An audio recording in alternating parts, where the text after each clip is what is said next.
After Peter collected the business card, he also wrote down his contact information and handed it over. But this is not his general number, it is a secret number prepared by Frank for him, specially for special situations. After that, he followed the advice and quickly evacuated the scene. At the same time, Peter is also planning to go to Hell's Kitchen for a pre-dinner exercise to get rid of all possible stalkers behind him. In the car, Stark was staring at the figure in the distance through the window. No, it should be said to be the nanosuit on Peter. After the first handshake, Stark had already focused on the nanite suit. He was surprised to find that looking at the patterns on it, inspirations appeared in his mind continuously, and he constantly had new ideas for the manufacture of his own steel suit. The vehicle was driving smoothly on the road, and Stark sat in the back seat with his eyes closed, frowning and thinking, tapping the seat with his fingers from time to time. Pepper, who was sitting on the side, also knew his boss's habits and lowered the volume of the music in the car. Get close to your boss, move his head to his arms, and start to massage his temples, ears and other places rhythmically with both hands. After a while, Stark opened his eyes and said, "Go straight back to my villa, I have something to do." After finishing speaking, he closed his eyes again, this time in a state of rest with closed eyes. As the secretary, Pepper recorded his decision immediately, and also reminded, "Tony, the press conference you held an hour ago is not over yet. Didn't you say that something big is about to be announced?" Stark's finger tapping on the seat stopped involuntarily, shook his head and said, "Don't worry about it, let them disperse.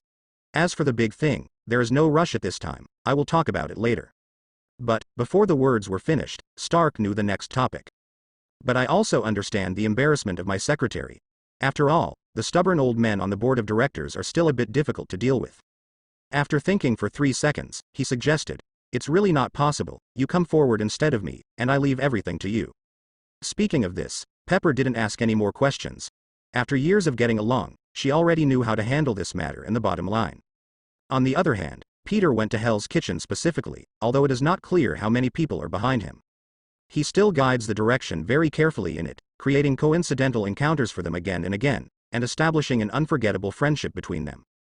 I sincerely hope that they can get along well, and not disappoint my rare intention. On the side of Uncle Ben and Aunt May, Peter didn't join them to be on the safe side, let them continue shopping and decide when to come back. There is no need to worry about safety, because Mindy is also nearby.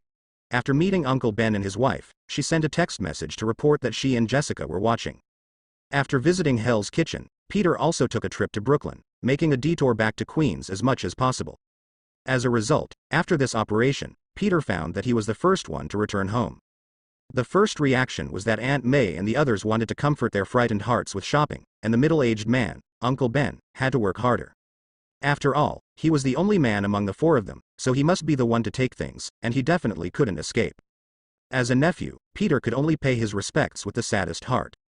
After thinking hard for a long time, Peter ran to buy a pack of cigarettes and put them in the secret base that middle-aged men often see, so that Uncle Ben could have the pleasure of smoking without telling Aunt May. As for helping, it means that the TV series are not good, or the game is boring, and the happy water in his hand is not good to drink, so he has such a rebellious idea. After making amends to Uncle Ben, Peter immediately turned on the TV, and took out the long-preserved happy water from the refrigerator. Leaning back on the sofa, taking a sip of happy water, watching the press conference held by the Stark group. Peter clearly remembered the first press conference when he came back. Stark was about to announce the complete closure of the weapons manufacturing department and eliminate all the arms-related businesses of the group. However, in this world, Stark's disappearance has not been exposed, so the closure of the weapons manufacturing department is still a question mark. So there's a reason why Peter watched the press conference so actively. On the one hand, in order to witness the historical process. On the other hand, he remembered that this was also a precursor to the sharp drop in Stark Group's stock price. If it really develops according to the predicted direction, maybe you can take the opportunity to make a fortune and replenish your crying little coffers. At the same time, it is time to get rid of the identity of being a leak in the past, and it is time to be powerful in the stock market, and realize the wish of surpassing 1 million a day. Time passed by minute, and the entire press conference was full of official words. It made people hear that there were 10,000 possibilities, but there was no clear direction. With the support of happy water, Peter couldn't wake up and fell into a drowsy state. The only thing I can do is to invite the Supreme God, the mobile phone, to help him suppress the many distracting thoughts in his mind. Seeing the appearance of Pepper Potts, the whole person immediately cheered up and turned his attention back to the press conference. But I didn't expect that Stark didn't show up at this press conference just to say the concluding remarks. At the same time, the reporters at the scene looked at the speaker Pepper in surprise with an expression of ignorance. This made Peter puzzled, but also helpless, and his dream of becoming a stock god was once again declared shattered. Peter calmed down and searched for relevant news on the commercial street today. He needs to know about the clarity of himself in the video, and in turn formulate a plan of action afterwards. One by one, the videos are clicked in, and only 10% of the videos can clearly show the figure. But these video channels are well known in the industry, and the spread is greater. However, a strange newspaper was also mixed into the team, the Bugle Daily. Its serialization was not affected by the battle uniform, but it seemed more real. When he saw the soaring reputation of the system, he knew it would be a classic, choose one of two. At this moment, he just wanted to say that he wished the storm would be more violent, and let the reputation value overwhelm him. He didn't want to be a human anymore. In front of the TV, Peter performed a lot of weird behaviors, and what ended it was the doorbell and Mindy shouting, "Peter, come out to help, come get things. Aunt May is back from the big shopping, let's go for the big meal." On the other side, as Peter himself expected, many people saw the news report. Among them, Norman Osborne, who was recuperating at home, reacted the most excitedly when he saw this scene. For some reason, the intuition in his heart told him that this was the antidote he had longed for, and this feeling was so strong. He immediately picked up the cell phone next to his bed, dialed a specific number, and his connections began to move. Matt, Luke, Kim from Hell's Kitchen, Mrs. Gao from The Hand, Nick Fury from S.H.I.E.L.D. The broadcast of this video was like a small stone falling on a wide lake, with little movement, but the exaggerated waves caused were several times larger than the person involved, Peter imagined. The next day, Peter got up as usual. When he finished brushing his teeth and washing his face mechanically, he realized that he had woken up early. Today is Sunday, and I have no plans to go out. As for the internship at the Osborne Group, I was also notified last night to officially enter the vacation period. For this reason, Peter also specifically got in touch with Gwen and communicated with her for more than an hour. In Gwen's statement, the prospects for this project are even more remote than imagined. After Peter eliminated the Lizard 6, the top management of the Osborne Group took action immediately. The inside and outside of the laboratory were immediately sealed off, and all relevant data were taken away. Dr. Connors was temporarily suspended, and all permissions related to the laboratory were withdrawn. As for their group of interns, the Osborne Group believes that the family has a big career, and the salary is not bad, and there is no need to offend so many universities at the same time. Therefore, Peter was very lucky to get the paid vacation treatment and achieved one of the life goals of that year. I was wrong. It should have surprised him, who has always loved his work, and had to use a smile on his face to cover up the sadness in his heart. And the habit of getting up early in his body made him wake up on time. It's only 6 o'clock in the morning, and the sun hasn't come out yet. Peter was rolling on the bed, not knowing what to do. It was impossible to fall asleep. Games and the like were floating clouds, and boredom was the most intuitive feeling. At this moment, the system's weather forecast sounded untimely. It was only then that Peter remembered that there was still the bastard, the system, and turned his attention to the screen in front of him, only to find that there were some changes this time, and there were quite a lot of unread messages. Host. Good morning. The host disposed of the Lizard 6 at an extremely fast speed, successfully minimizing the impact, and a big gift package has been sent. The prestige value has reached 1 million achievements, and a new template, the technology mall, is officially open. After checking all the information, Peter got up without saying a word, went to the bathroom, and washed his hands frequently. When he saw the big gift package, based on his understanding of the system, it was time to decide to be lucky again. The European Emperor and the non-chief were both on the front line, so he couldn't afford to ignore it.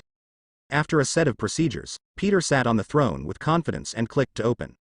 Congratulations, the host has successfully obtained the bonus of the limit of ability. The S-level ability is already being extracted, please look forward to it.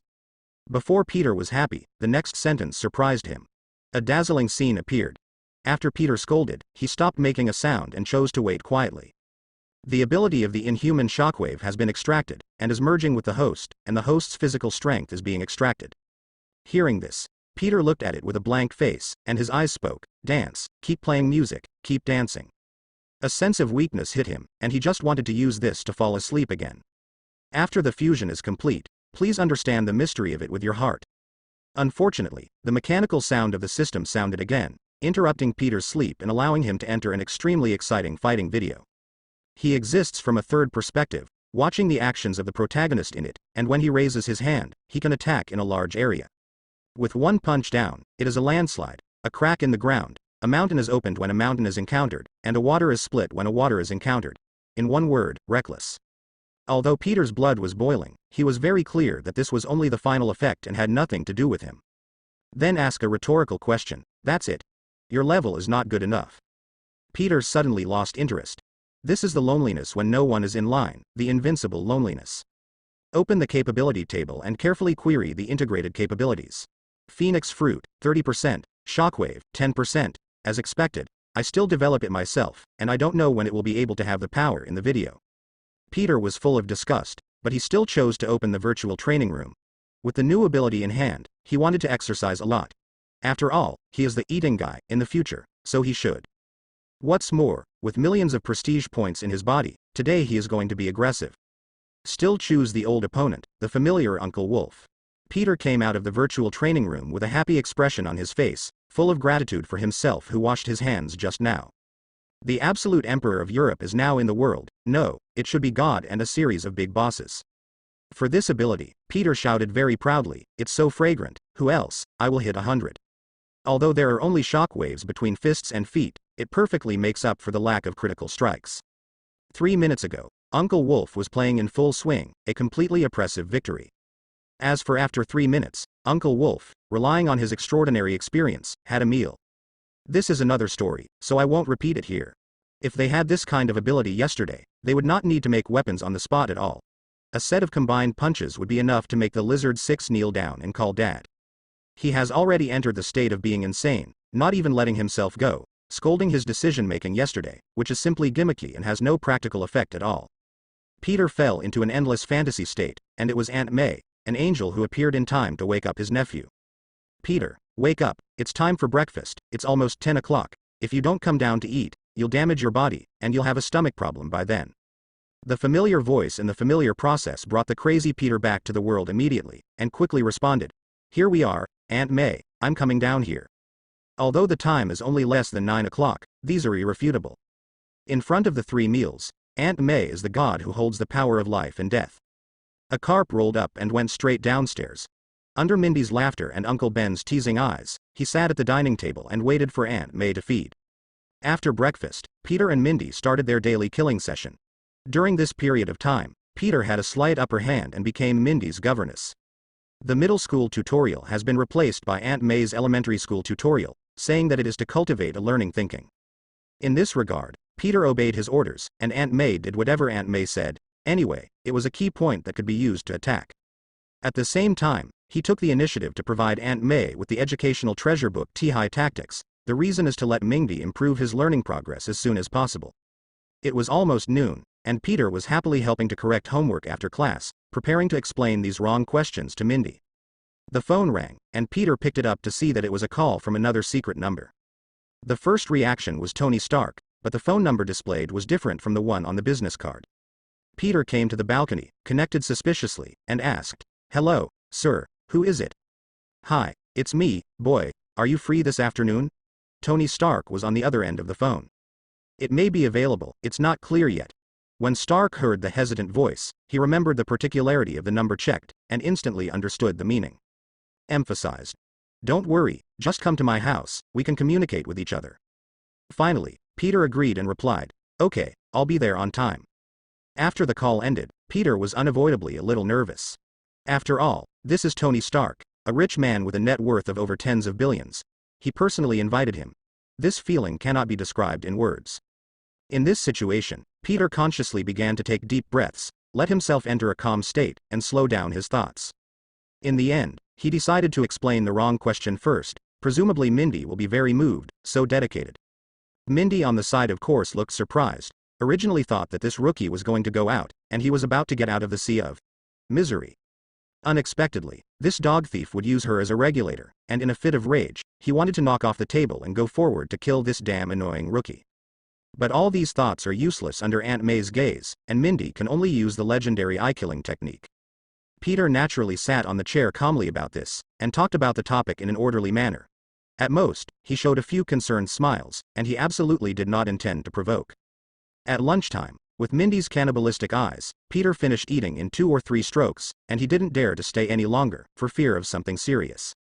According to the address sent by the mobile phone, the best route was set, and Peter changed into his battlesuit and set off. Shuttle quickly in the city, crossing one tall building after another. After a long time, Peter finished his low-flying journey in midair, landed and walked forward, and the destination was ahead. There is a high-tech house in front of you. The first impression is that the future should be such a sense of technology, and it is still a Seaview villa. When he came to the door, Peter was about to take out his mobile phone to contact Stark, explaining his arrival. An easygoing voice appeared. "Hello, Mr. Spider, please follow me. Mr. Tony is waiting for you inside." You can call me Jarvis, I'm Mr. Tony's butler, please go inside." Following Jarvis's prompt, Peter walked along this richly decorated corridor and turned several turns before entering the first floor of the villa. Along the way, Peter seems to understand what a rich man's house is, and it is poverty that limits his imagination. At a glance, the first thing that catches the eye is bars, fitness rooms, swimming pools and other places. These daily large-scale places have everything that one expects to find here, and it feels like a basic standard configuration. It seems that the happiness of the rich is really beyond his imagination. Inside the house, Stark also received a message from Jarvis, knowing that Peter had entered the villa. "Jarvis, how is it? Through these real-time data and previous information, can we find out his real identity?" "I'm very sorry, sir, it's still not possible to do it. The combination of the two is a wrong use. With the addition of real-time data, the number of options has increased exponentially." "So, where did the reason come from? Have you found it?" "My guess is that the battlesuit on Mr. Spider's body, it sends some unknown things to the outside world all the time, changing the surrounding magnetic field, making it impossible for the device to capture fine data in a very specific way." Then, Jarvis emphasized, "However, judging from the various behaviors of this Mr. Spider, there is a 70.00% probability that he should be a college graduate who is about to enter the society." Hearing this latest information, Stark's expression changed, and he became thoughtful, and began to adjust some original plans in his heart. On the other side, under the guidance of Jarvis, Peter took the elevator to the first floor, passed through several coded doors, and finally met the inviter of the trip, Tony Stark. However, the painting style in front of him is different from usual, which makes Peter confused about the direction of thinking. Standing in front of the wall with a hammer, he carefully observed it, and knocked it from time to time, as if he was about to demolish the house. When Stark saw the figure coming in, he shouted directly, "Hey, Spider-Boy, you are finally here, just waiting for you, come and help me push this wall down." With that said, Stark threw the hammer in Sho's hand. Peter quickly caught the hammer, and asked uncertainly, "What's the situation? Are you sure you want to tear down these walls?" "Yes, Spider-Boy, get moving and help me knock down these walls." Faced with Stark's absolute affirmation, Peter could only start working with a puzzled expression. But not to mention, Peter, who just acquired the shockwave ability, fits very well with the demolition office. It is almost possible to hammer one wall 3 times, which perfectly reflects the high efficiency of contemporary workers. After that, Peter was completely caught in the rhythm of coming to help, dismantling the house with Stark, dealing with the garage, etc. As the end of I draws to a close, Peter came to his senses. This should be the first scene where Stark was preparing to make Mark II. So, Stark came to him today, it should be about the suit. This time, Peter felt relieved. Now that he knew the direction, it was time to enter the link of letting nature take its course and seeing tricks. At the same time, the villa has ushered in a new guest, or the future hostess Little Pepper Pepperpots. Pepper deftly pressed the code in front of the door, and after entering the door, he asked the front, "Hello, Jarvis, where is Tony? I have something urgent to find him." "Hello, Miss Pepper, sir is currently on the first floor." "Thank you, Jarvis." Pepper rushed forward, sorting out the materials in his hand while walking, preparing a draft in his mind. "When I saw the scene on the first floor, I was already full of resentment in my heart, but I was laughed out of anger." Pepper used this to adjust his mentality, stepped forward to report information to his boss, and at the same time entered the poisonous snake state, asking a series of questions. "Tony, what are you doing now, turning into a husky and tearing down the house? Also, what's the situation with your order this morning? Withdrawing the group's weapons manufacturing department, the company is going crazy." Faced with such a situation, Stark didn't even take off his gloves, and rushed forward without saying a word, just a passionate kiss. The menacing Pepper didn't expect such a crazy way, and could only quickly pat his shoulders to show his surrender. The melon eaters on the side include Peter, who is still holding a hammer, the manipulator, and the housekeeper Jarvis. Among them, Peter didn't know the mood of the other partners, anyway, he was in a dazed state. "I just want to yell out, in broad daylight, a man and a woman hurt people out of thin air, What is the law of heaven? Peter, who had been working hard, saw the two kissing affectionately as soon as he turned his head. The dog food in this scene was very shocking. Not only is it poisonous, but it was also suppressed and stuffed into the mouth desperately. Finally, we have to say that our purpose is to provide thoughtful service and let the audience experience the warmth of home. In this regard, Peter made it clear that no need. If he has an unforgivable crime, please let the law punish him and shoot him for 10 minutes. It's really impossible to let the big guys like God do it, instead of being stuffed to death by the pair of men and women in front of them with dog food. At the same time, he was very sorry to learn about the closure of the arms manufacturing department from Pepper's question. Stark didn't even announce to the outside world that the dream of being a stock god as a financial student was one step away, and Peter's chance to be promoted to a financial giant was gone. Pepper and Stark, who had stopped, looked at each other affectionately, only to find that Peter, who was eating melons, blushed immediately, and hurriedly retreated to the side to adjust his appearance. Stark naturally had no influence, no matter how big the scene was. He raised his eyebrows and said, "Come on, let's go upstairs and have a drink." In the bar on the first floor, when Stark took out a bottle of red wine from the bar, Pepper beside him immediately reacted and started working. Close to receive the wine, artistically complete the process of wine to glass. Stark picked it up with one hand, pushed the wine glass over with the other, and said, "Taste it, this wine is not bad." Based on Peter's shallow knowledge of red wine, judging from the color, it can be known that it is absolutely top-notch. But he still shook his head to express his refusal. As a happy person, it is better to drink happy water. "No, I'm not used to drinking red wine. What's more, this is Tony Stark's lair. I don't know how many cameras are staring at him secretly, so it's better to be careful." After hearing this, Stark took a sip of the red wine and stared at Peter's suit with burning eyes. Straight to the point, he said, "Spider-Boy, I want your battlesuit." Peter was not surprised, and was about to speak out the manuscript he had prepared in his heart. Stark went directly to the big guy, raised a finger, and said calmly, $10 million.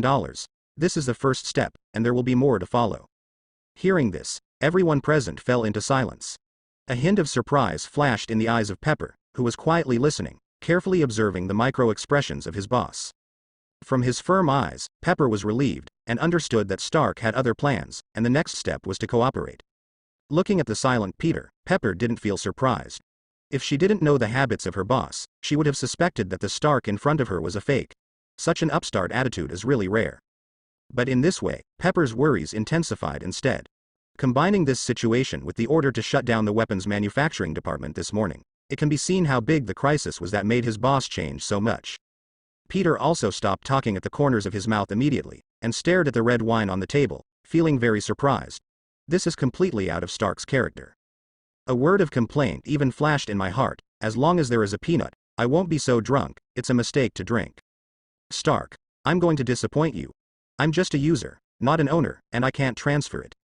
Hearing this, Stark secretly showed such an expression on his face. Then he said, "Then you can talk about the material of the battlesuit and the effect, of course the price will remain the same." Later, Pepper also joined the discussion, with the cooperation of Stark and Pepper. The poor boy Peter began to have fantasies, and was gradually confused by money. He could only make up stories on the spot and tell the story half-truthfully. Stark sat in a chair very cooperatively and listened quietly, tasting red wine while continuing to feed the dog food. Well, it turned out to be Nami. Stark said the concluding remarks while drinking red wine. "Yes, it's a good message, Spider-Boy, give me your account number." "Are you sure, Stark?" Peter still couldn't believe it, the reality was too dreamy. Stark patted Peter on the shoulder and said, "Don't worry, I'm extremely sure that I personally sent it to your card." This time, Peter did not hesitate any longer. He immediately called up the system, opened the Technology Mall template, and after a while of repeated operations, he finally purchased a Swiss bank account. Of course, the prestige it needs is also a distressing number. However, prestige points can be earned again, and Stark's opportunity to become an upstart is a rare one, which must not be easily missed. After obtaining the account, Stark did not hesitate, and directly asked Pepper to make money. "It's already been remitted. By the way, don't forget that you still have a bodyguard position. Remember to report on time tomorrow." After finishing speaking, Stark checked the time and found that it was close to 6 o'clock in the evening, and the sun was about to set, so he asked Jarvis to lead Peter out. Indoors, Stark sat on the sofa and listened to Pepper's report. In the end, Pepper still couldn't hold back the worry in his heart. "Tony, what did you find out?" In the face of Pepper's questioning, Stark recalled the experience of life and death in the past few months. During the few months in the cave, Stark learned a lot of things, sublimated his whole being, and found some meaning of existence. The appearance of the Lizard Six made him suspect that his trip to the cave was not a simple accident. Seeing Spider Boys fight again made the uneasiness in my heart rise to the limit. When he returned to the villa last night, he immediately searched through the internet channels. He found a lot of news that he had skimmed over before, all of which were a bunch of stories that could be called personal myths. With the mentality that it might be true, Stark carefully searched for relevant data and compared and read it. This time, let the proud him know the world again, or it is the first comprehensive understanding of the world. Stark, who came back to his senses, saw a pair of worried eyes, and he knew that the woman in front of him was still worthy of his sincere trust. He took the initiative to hold Pepper's hands, and began to answer. There must be an accident in the company. Someone wants to get more things. I need to completely mess up the situation. There was another sentence in my heart, of course, the weapons manufacturing department must be closed. That is a man's promise. When Pepper heard this, combined with the recent company atmosphere, he instantly understood his intentions. In fact, as early as the period when Tony Stark disappeared, she had doubts about some of the company's veterans, but she never dared to think in that direction. During this period, you help me sit in the group and wait for me. Stark sent Peter's secret number to Pepper again, saying, at a critical moment, remember to call this kid and ask him for help. This is my only request. Tony, are you sure he will come? What he said before is likely to be a half-truth and half-false story. Pepper also saw Peter's narration, and the woman's intuition immediately told her that there must be something strange in it. Don't worry, I didn't expect to be able to find out anything. According to the investigation, the kid has devoted himself to fighting crime after he has the ability. He is a good seed. He is worth 10 million as a bodyguard. For this trading plan, Stark worked out it in the process of obtaining identity guesses and dismantling the house. The battlesuit is indeed what he wants, but getting 10 million into Spider-Boy's hands is the main goal. Let this kid subconsciously think that this will be an unequal transaction, and then come to support more actively. Therefore, Stark personally thinks that this deal is a big profit, and it is also a win-win deal. Spider-Kid earned his first 10 million in his life. And he not only knew the option of Nami, but also invited Peter back as a bodyguard. However, the secret number and the Swiss account number also brought some anxiety to Stark. But he is also very clear that the risks of trading are everywhere, and all he can do is to reduce the occurrence of risks. In short, Stark still has greater confidence in this transaction. After bidding farewell to Pepper, Stark immediately devoted himself to the manufacture of the armor. He needs to manufacture his own steel armor as soon as possible, a armor that can protect himself and others. The conversation between Stark and Pepper, the dog food combination, was naturally unaware of Peter. As the sun set, in front of the gate of the villa, Peter was still surrounded. After a while, the hands began to pinch the thigh position.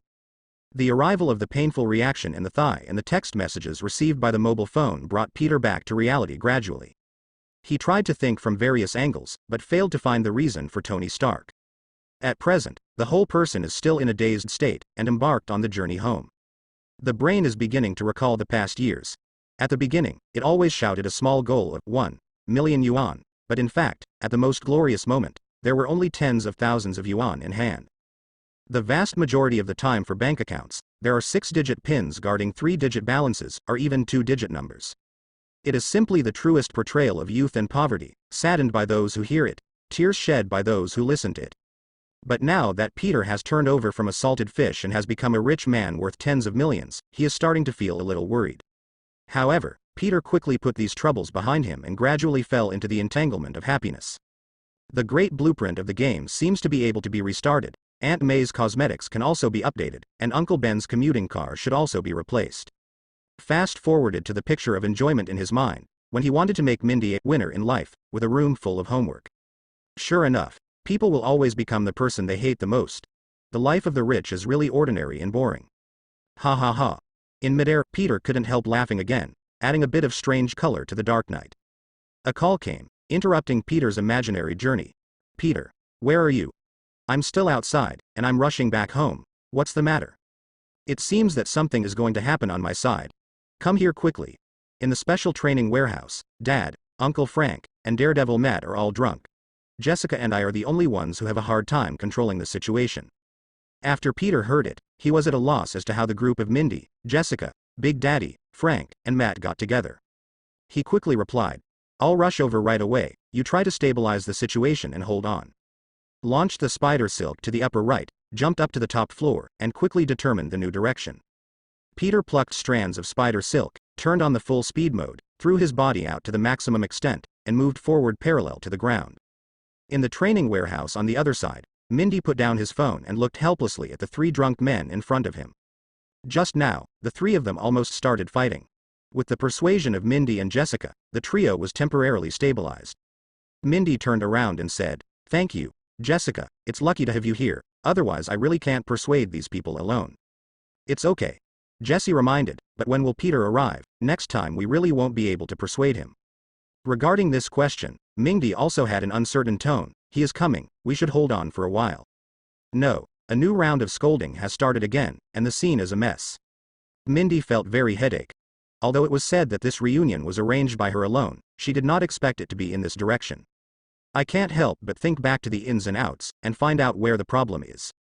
In the afternoon, Big Daddy, who was finally free, got in touch with Mindy, saying that their father and daughter would get together at night and discuss some things by the way.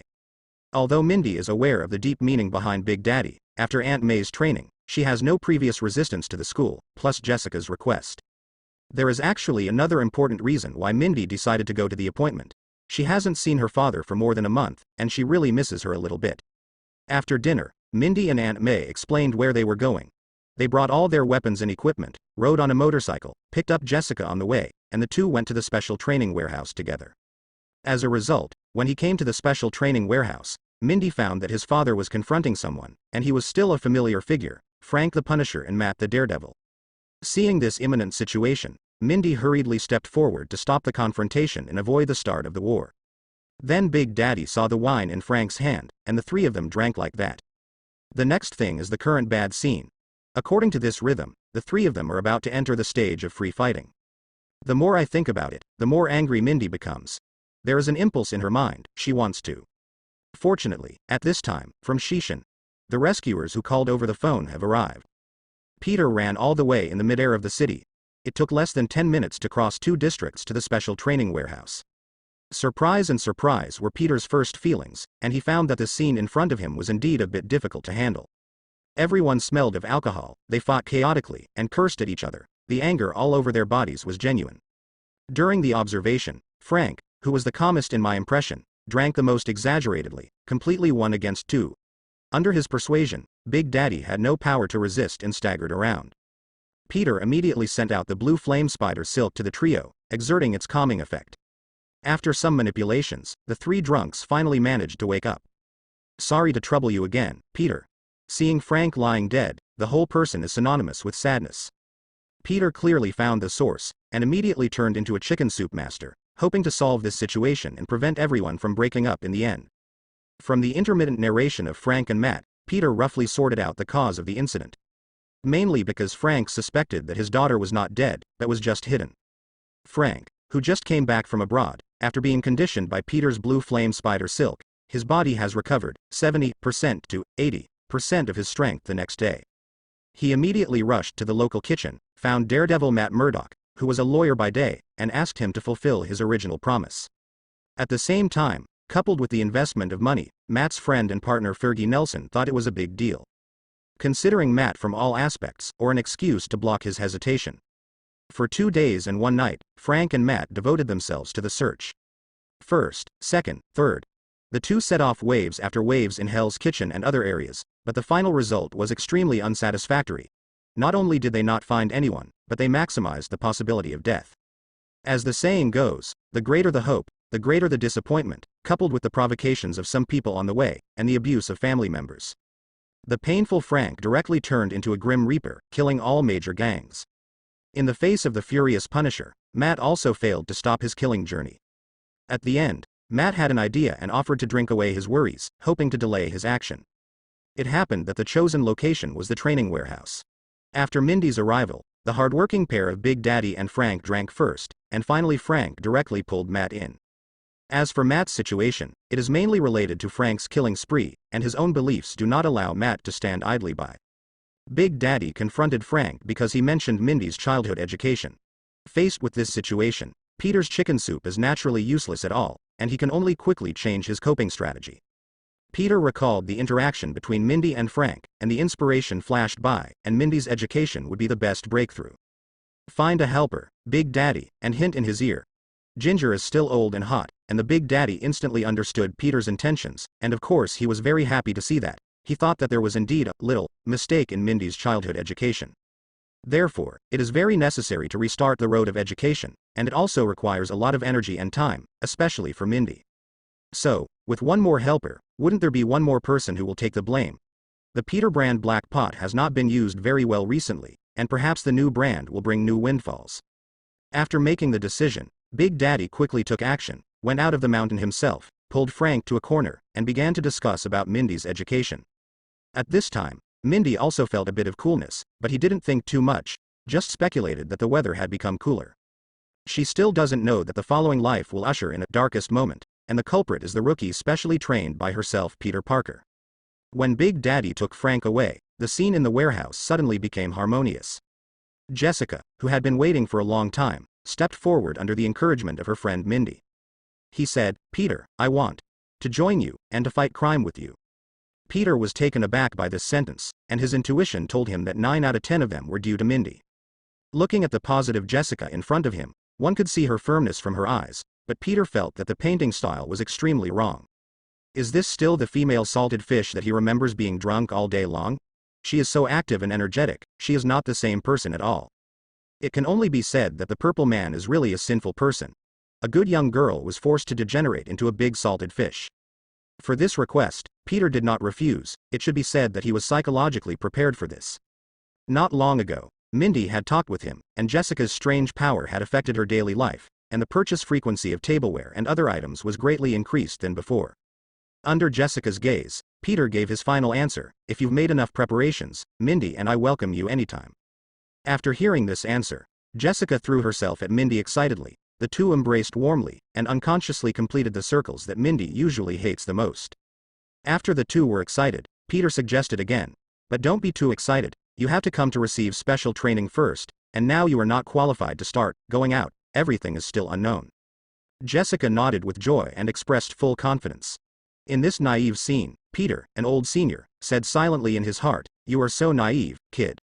Regarding Peter's approach, Big Daddy and Frank, who came back together, very much agreed with this proposal, thinking that there is really no need to rush for a while.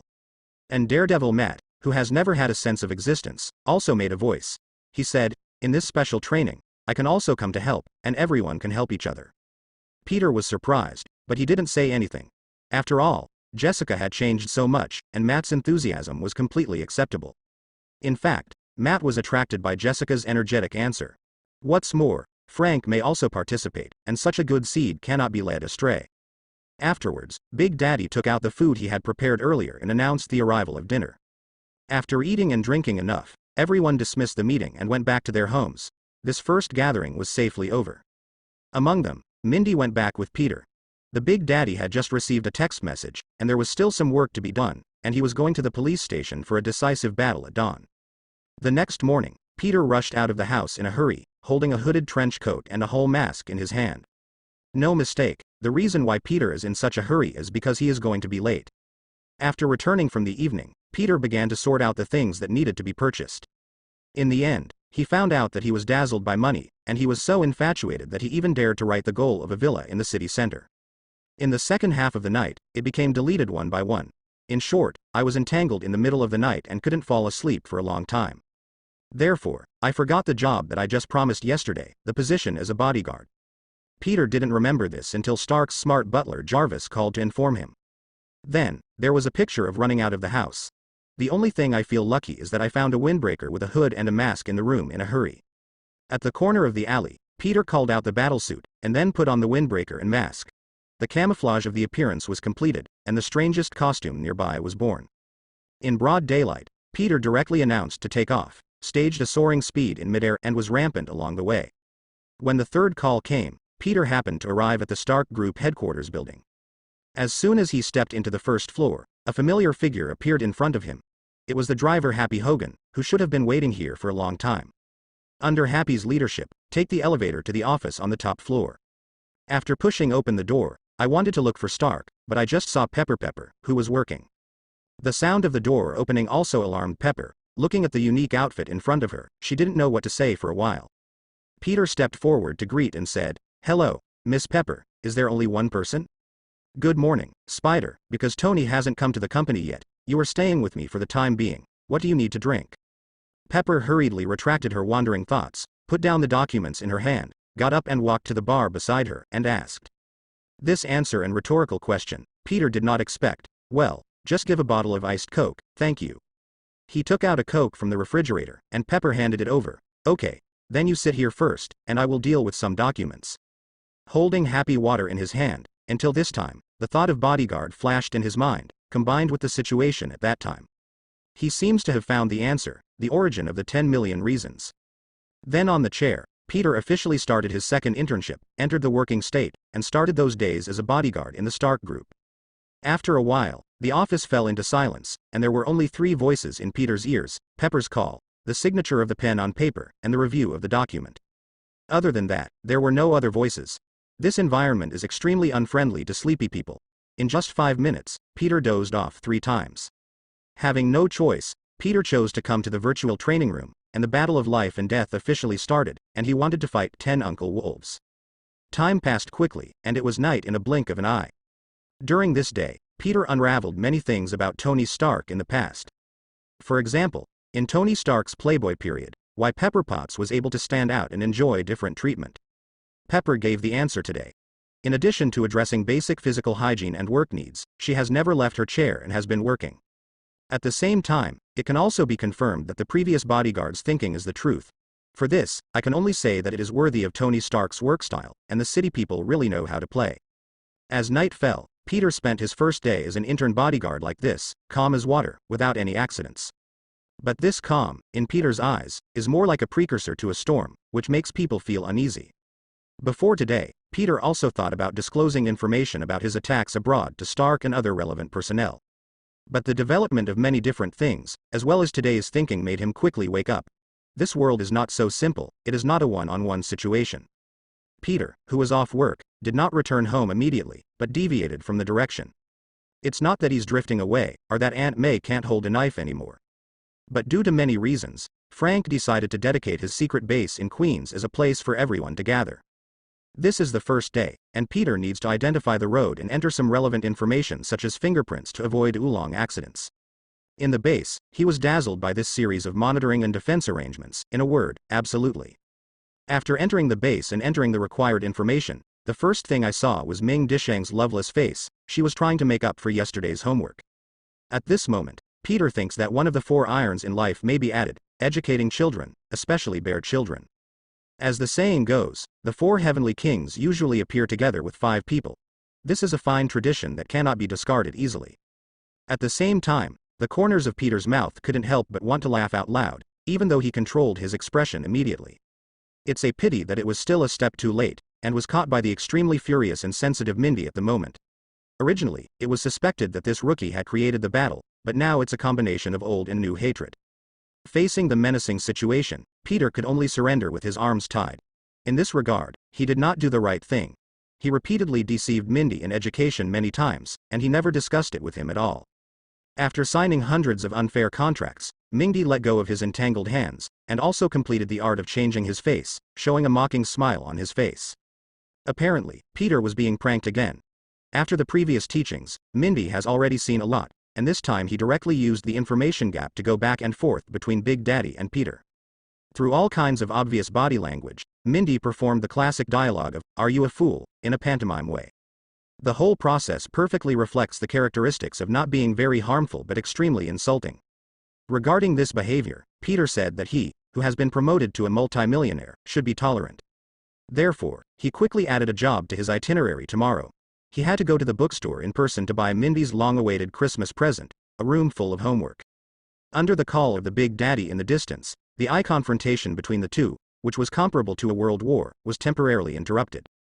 After entering the training room, Peter found that this was another world, which was so vast that there were all kinds of training equipment. I have to feel again how powerful Frank is. This level of underground air defense can be grabbed. With the addition of Mindy, Jessica's training officially began under the help of 2 professionals, Big Daddy and Frank. Peter, who was watching the play, found that the two middle-aged men's investment in education had risen to a state of madness. They combined Mindy's education with Jessica's special training, let them be teachers for each other, and worked out a series of crazy game rules.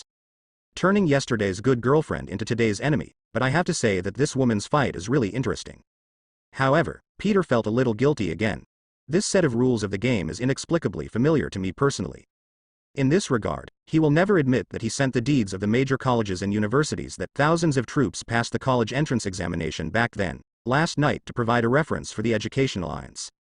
Afterwards, under Mindy's reminder, Peter did not escape this special training, and became a new toolman, personally going to the court to start a duel with his plastic girlfriends. In a round, it is necessary to precisely control the strength, not only to maintain a balance with Mindy's strength, but also to form an even match with Jessica's strange strength. After the whole process, either Mindy was blown away or Peter was blown away. The most important thing is that after Mindy was knocked into the air, he was still the first rescuer. He needed to use the spider silk to pull him back, and then accept Mindy's stupid complaints and punches and kicks. In today's tit-for-tat kill, Peter counted 2 losses and 1 win. Under Mindy's eyes full of malice, Peter decided to fight another day, and he would not give up easily because of a temporary defeat. Using Aunt May as an excuse, Peter successfully embarked on his way home.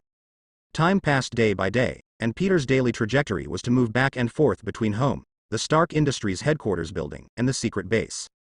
The school was used by Peter as an internship, and he successfully obtained a 2-week leave, but it was about to disappear. During this period, Obadiah Stannis, the vice president of Stark Industries and the man behind the attack, came to the office to discuss matters with Pepper. The communication between the two opened Peter's eyes and showed the characteristics that successful people should have.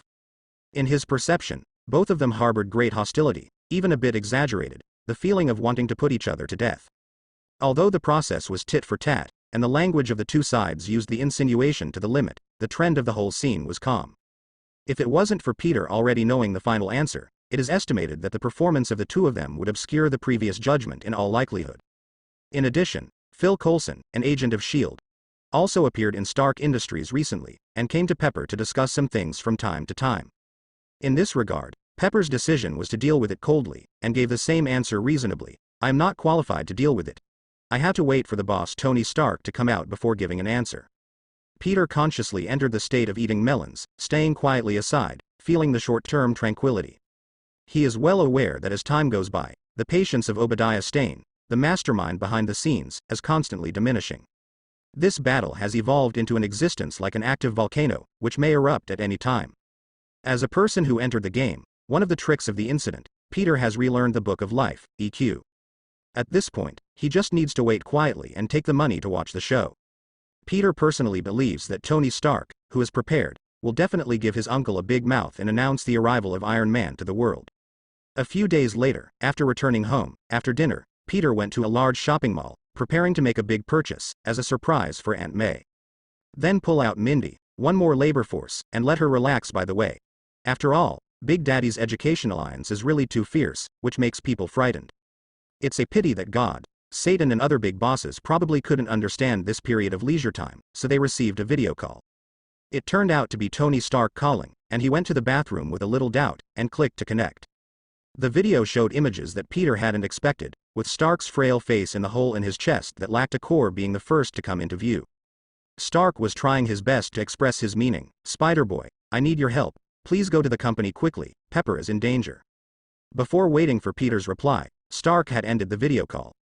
He knew that it was not time to give up, and he had to act as soon as possible, the time was running out. Dragging his frail body, he took the elevator to the first floor.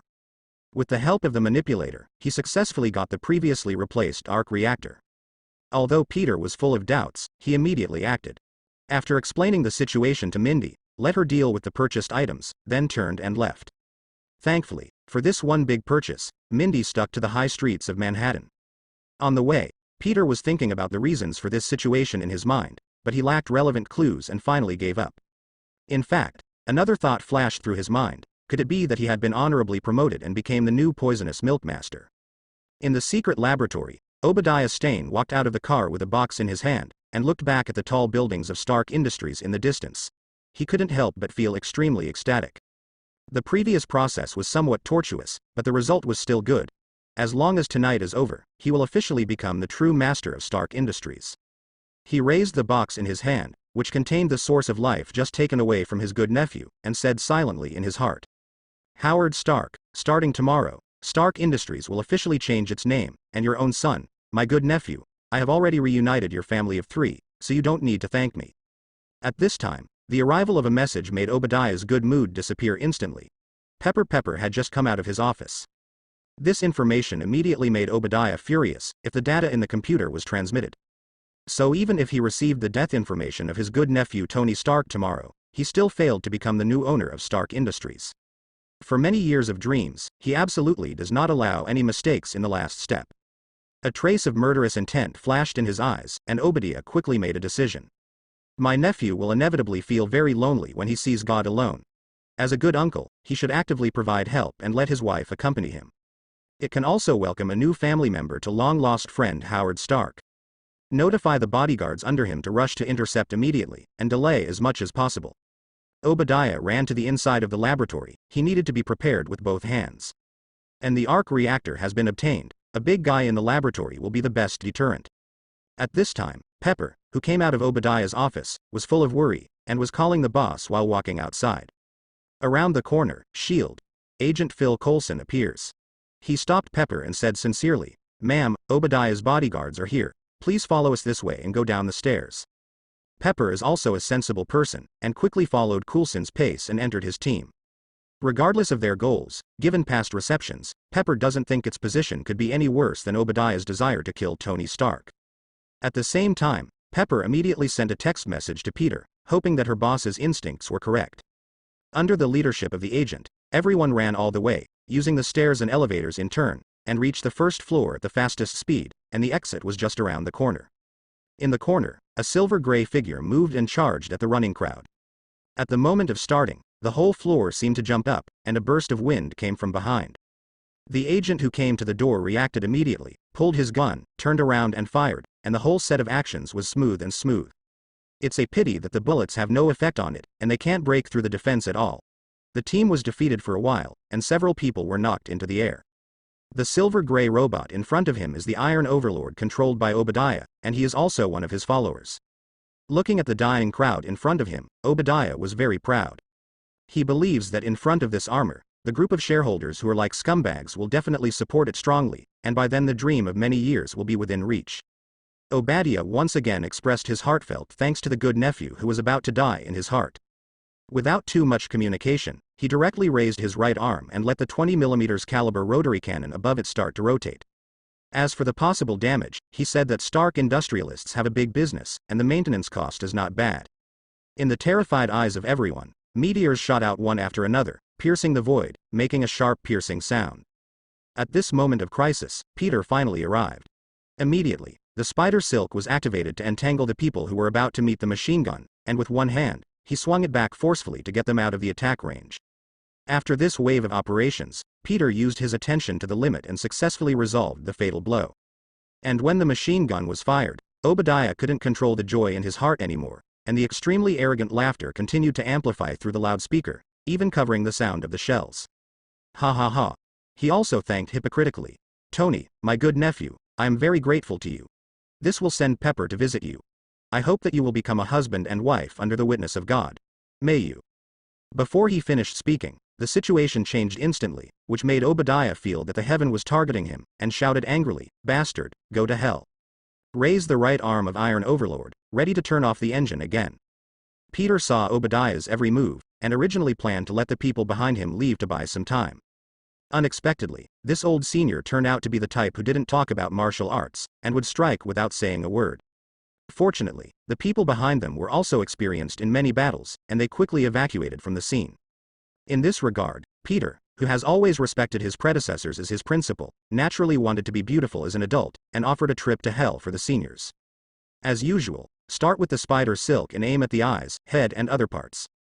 Peter is very aware of the shortcomings of the Iron Overlord.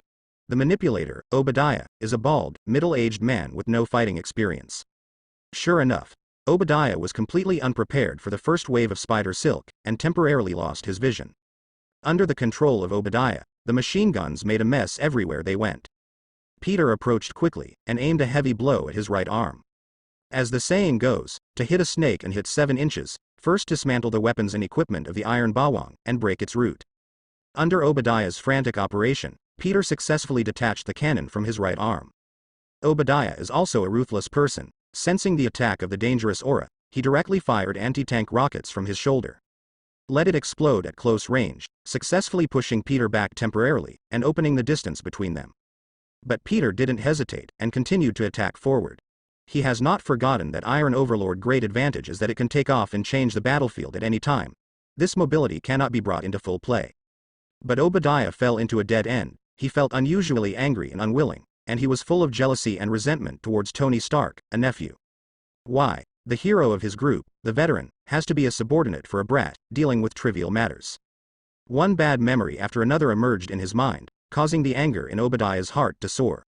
But the bad reality told him that this was a wrong choice, especially the explosion of the anti-tank rocket just now, which made him calm down even more. Iron King's damage at this time was more serious than he thought. The high temperature caused the parts in many parts to deform and even melt, and the right foot had already shown a problem. The enemy was not affected at all, as if nothing had happened, which made Obadiah feel that danger and even death were coming. In the darkness, looking at Peter who was attacking again, Obadiah no longer cared about thinking too much, raised his left arm and fired 6 missiles without hesitation. And roared, "Boy, Stark Industries is definitely mine, let me die." After speaking, the instinct in his bones prompted Obadiah to make an immediate decision to operate the Iron Bully to evacuate the scene.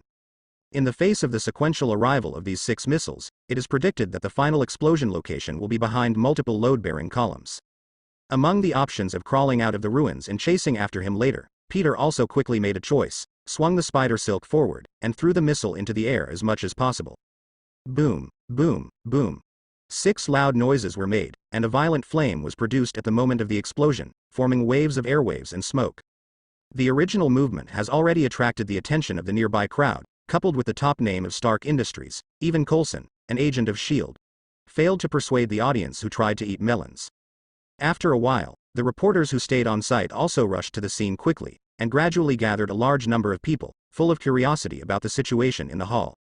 After Peter threw the missile into the air and caused an explosion, under the light of the fire, the figures of the Iron King and Peter appeared in everyone's sight one after another. This scene made the onlookers no longer able to maintain their composure. Cameras, mobile phones and other equipment were all deployed to take pictures of the situation here. At this moment, promotion and salary increase is no longer a dream. Under the continuous flashing lights, Iron Overlord went straight to the sky, and Peter followed closely behind. This discussion reached its peak and quickly reached the top of the internet hot search. While everyone was discussing, Peter was struggling to follow. Looking at the heavy traffic on the road, Peter temporarily gave up his plan to pull the Iron King back to the ground, and let him fly to a place with few people before making plans. As a result, Peter launched his talk skills, mainly focusing on his story with his nephew Tony Stark. "Hey, aren't you that bald guy? It's really shameless to snatch toys from your nephew." These remarks made Obadiah furious, but he also knew very well what he should do at this time: be patient. As for directly attacking the masses, he personally thinks that it has not reached this point, and now he only needs to return to the base camp to escape safely. Then wait for Tony Stark's death message, coupled with the meaning represented by the Iron Overlord. Obadiah believes that everything will be fine, and his dream will soon come true. With the support of these beliefs, Obadiah forcibly suppressed all the anger and unwillingness, and flew forward with his head buried.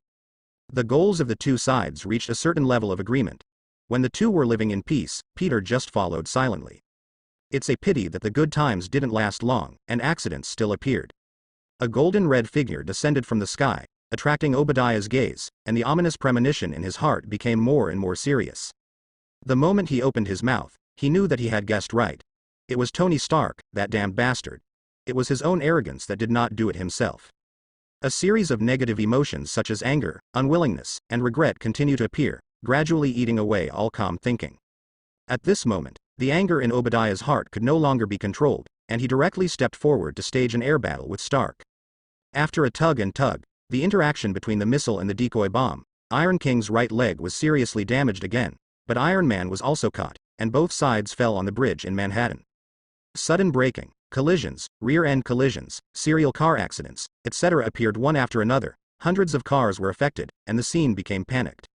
Faced with this situation, Peter arrived from the rear in time. "Swing out the spider's thread. Give priority to dragging out the vehicles caught in the center of the fight one by one, and then deal with the vehicles in a series of accidents. On the other side, after a fight, the two stopped fighting temporarily, just for a better chance to kill in the next moment. And Obadiah stared at the golden red armor in front of him, and through the loudspeaker, his hoarse voice growled, "Tony, I must kill you." Stark, who had just escaped from death, asked back in a strange way, "Really, but obviously, you have failed, and you will face the most miserable life." Stark's answer went straight to the bottom of his heart. That night, Obadiah was on the verge of hope and despair, and was forced to jump back and forth. After a while, the dream is about to come true, and after a while, the dream is declared shattered. Among these many changes, he has gradually fallen into a state of madness, and he wants to vent the burning anger in his heart. In addition to Peter, who is handling the vehicle behind, and the display screen in front of him is flashing red, which is the color representing a fault, and the scope is constantly expanding. Although the battle armor's right foot can still move, it is impossible to fly again. Amid this string of bad news, Obadiah has seen no chance of survival, and he wants Tony Stark to die now and go to hell with him. The furious Obadiah immediately raised his left arm and aimed the 6 missiles at Iron Man, and the 2 spare missiles advanced rapidly. Iron Man immediately lowered his arms, with his palms down, and hot flames erupted instantly from the soles of his feet and palms, generating a strong impetus and announcing his takeoff. At the same time, a large number of decoys were fired to change the direction of Iron Bully's missiles. After several rounds, Stark discovered a piece of good news: the Iron King can't take off. The advantage suddenly increased. Unfortunately, before he finished digesting this happy moment, the housekeeper Jarvis also sent 2 bad news. "Sir, the power of the current reactor is not enough to support flight operations, and the decoys are almost cleared." According to the value of the energy represented in front of him, Stark made a bad prediction: the continuous flight time is less than 3 minutes. If this deadline has passed, it is estimated that even the arc pulse cannon in the palm of the hand will be difficult to fire, and the only thing to end up is death. However, the Iron Overlord on the ground still has an anti-tank missile waiting for him to stop. However, due to the urgency of the matter, no corresponding countermeasure equipment was carried. Without too much hesitation, Stark quickly changed his mind. He wanted to stall for time, wait for Peter, who was evacuating the crowd in the distance, and continue to fly around the Iron Bully at low altitude. The scene fell into a stalemate for a while, and after several trials, Obadiah noticed what the good nephew was thinking. It also chose a new method, using the burning vehicles around it as throwing weapons. 1, 2, 3. Gasoline was spilled everywhere, explosions began to sound around him, and the airwaves began to gradually affect Iron Man's flight. Seeing that the effect was good, Obadiah stepped up his efforts and entered a state of madness. Explosions continued to occur around him. It seemed that the bridge was also vibrating under this influence. Fortunately, Peter chose to evacuate the crowd first, otherwise it is estimated that there would be at least hundreds of casualties, and there would be a neat family. Iron Man did not hesitate, seized the time when the smoke was generated after the explosion, and returned to the ground to reduce energy consumption as much as possible. Stark looked at Obadiah, who was in a frenzy in the distance, and asked, "Jarvis, what is the current situation of the main ammunition?" "Sir, the situation is very bad. Ammunition is in short supply. Among them, the arc pulse cannon in the palm cannot fire more than 10 times. This is really bad news, so is there any good news?" "Yes, Mr. Spider's side is drawing to a close and will be coming soon." Hearing this information, Stark can tell the truth. He secretly breathed a sigh of relief in his heart. Peter's performance in the Lizard 6 last time is still very trustworthy. At the same time, it also gave Stark a new idea. Mainly in the smoke just now, he saw a chance to win by chance. The anti-tank missile on Iron Overlord right shoulder is still outside. If its casing is broken, it will cause an explosion, thereby affecting the control system behind the head. There is no hesitation. The opportunity is not to be missed. The success rate is around 50.00%, which is enough for him. Moreover, the immediate arrival of Spider-Boy also means that the fault tolerance rate of the plan has been greatly improved. Someone can make waves with a guarantee. Tony Stark is most familiar with this model. Jarvis on the side was in a state of hesitation for some reason, which made him doubt himself for a while, but he didn't make a sound in the end. I just sent a text message to Peter privately, asking him to stand aside to protect the formation and come out at critical moments as much as possible. Because Jarvis thinks that maybe he guessed right, there is actually another reason. That is, Tony Stark wants to kill this good uncle with his own hands, to say goodbye to him and to his past. Using the 6-barreled minigun on his shoulder as an opening, Stark cautiously approached the Iron King.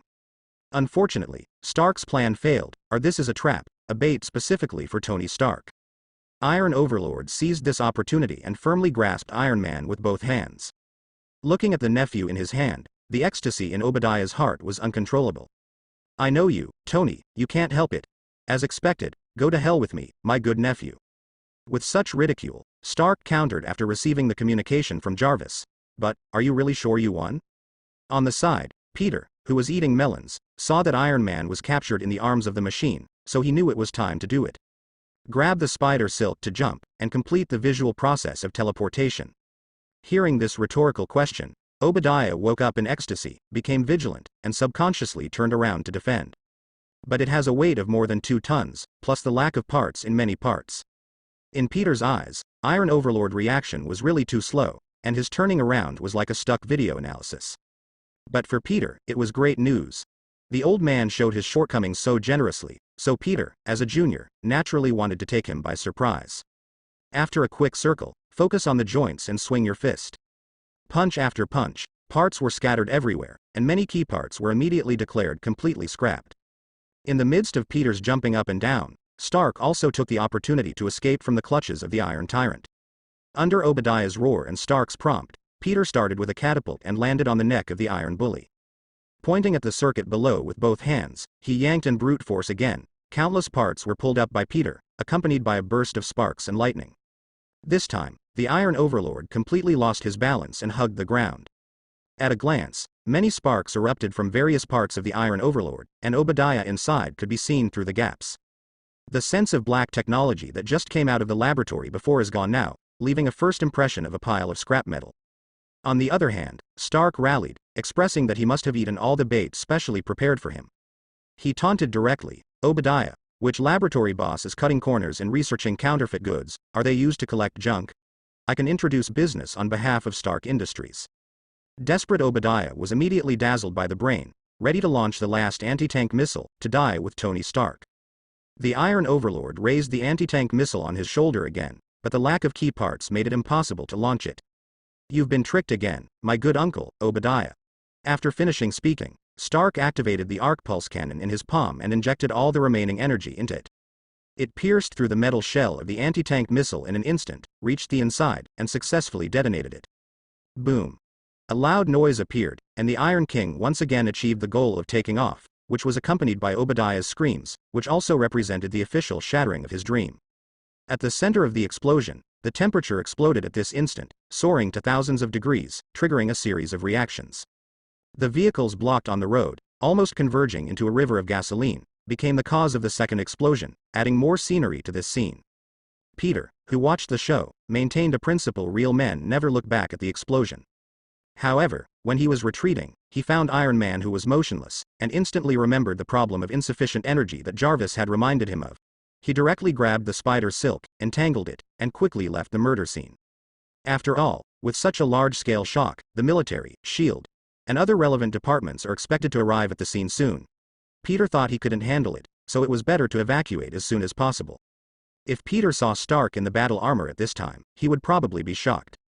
Stark, with his eyes closed, was crying uncontrollably, and his face also showed a thoughtful look, as if lamenting the people and things in the past, and the dreams in the past. Only Jarvis, the butler of the villa far away, saw this scene, and he couldn't help feeling a little bit relieved. However, due to the lack of armor energy, he could not take off. At Stark's request, Peter personally sent people to Pepper Potts. In the next second, Peter wanted to scold himself for a few minutes. It was a crime. Why did he die and dig a deep pit to bury himself? Because after meeting, the pair of men and women completed the process of teleportation at the same time, and the two embraced tightly, showing the world the professionalism of diving athletes.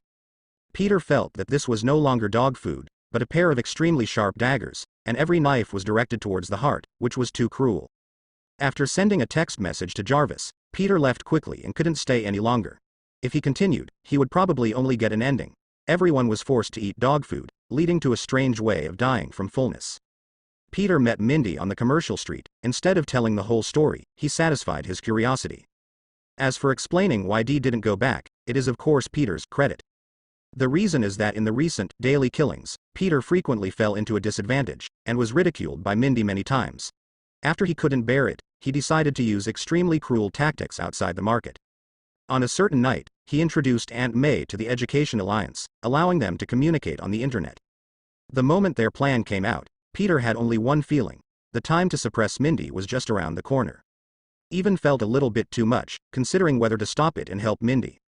Of course, after losing again the next day, seeing Mindy's arrogance, Peter instantly changed his mind. Not only is it perfecting the plan, but also intensifying efforts to achieve a substantial optimization and upgrading of the plan. Therefore, it also led to one of the reasons why Peter was at Cooley Atonement tonight, and he quickly changed his identity as soon as he came back. Moreover, he also wears several jobs, perfectly fulfilling a series of job requirements such as a professional porter and a qualified praise machine. At night, after many rounds of shopping, tonight's big purchase was finally declared over, and Peter set foot on the way home exhausted physically and mentally. The next morning, Peter got up early as usual, not because he didn't want to sleep more, but because the physical habits his body had developed allowed him to wake up on time, and then he couldn't fall asleep again. Going down to the living room, Peter began to tidy up the brilliant achievements of last night, a messy floor, with traces of cakes everywhere. Due to the surprise of the big purchase, Aunt May, who has always been wise and powerful, agrees to Mindy's party proposal. When Mindy rolled out the half-meter-high big cake from the kitchen, Peter knew it was going to be cold and he was going to be targeted. No way, who made him the only young man? Of course, Peter didn't just get caught, he fought Mindy to the end. Therefore, after a lively meal, there was this appalling scene in front of us. Without staying too long, Peter took out the cleaning tools from the storage room and entered the cleaning process. Meanwhile, turn on the TV to watch today's news report. As expected, the headlines of today's reports are all about last night's battle. The video is showing a messy scene, abandoned cars that have experienced multiple explosions, and roads with many holes. There are also videos and photos taken desperately by reporters, such as the low-flying Iron Man, the Silver Iron King, and the scenes of the two fighting freely. However, due to the concealment of Nano, Peter is more of a blurred figure, and the picture is naturally pitiful. The last one is the interview process of many onlookers, who are telling their own views one after another. And some reporters began to deliberately guide them for the goal of promotion and salary increase. Most people thought that the golden red figure was Tony Stark. This conclusion made Peter, who was watching, feel a little bit of their luck and seized this great opportunity. As soon as the screen changed, the press conference Stark Industries was holding was mainly explaining yesterday's accident. Currently standing on the podium is Stark's friend, Colonel James Rhodes, the future war machine. Speaking in front of hundreds of media in a military uniform, in this day and age, war and peace. In the lounge on the side, today's protagonist, Tony Stark, is lazily sitting on the sofa, flipping through the documents in his hand. Such a big scene naturally requires the personnel of S.H.I.E.L.D., and Phil Coulson is the person in charge of this mission. Now, he is having a very headache, because the person involved, Tony Stark, is indifferent to this incident, and the two sides have not been able to communicate normally.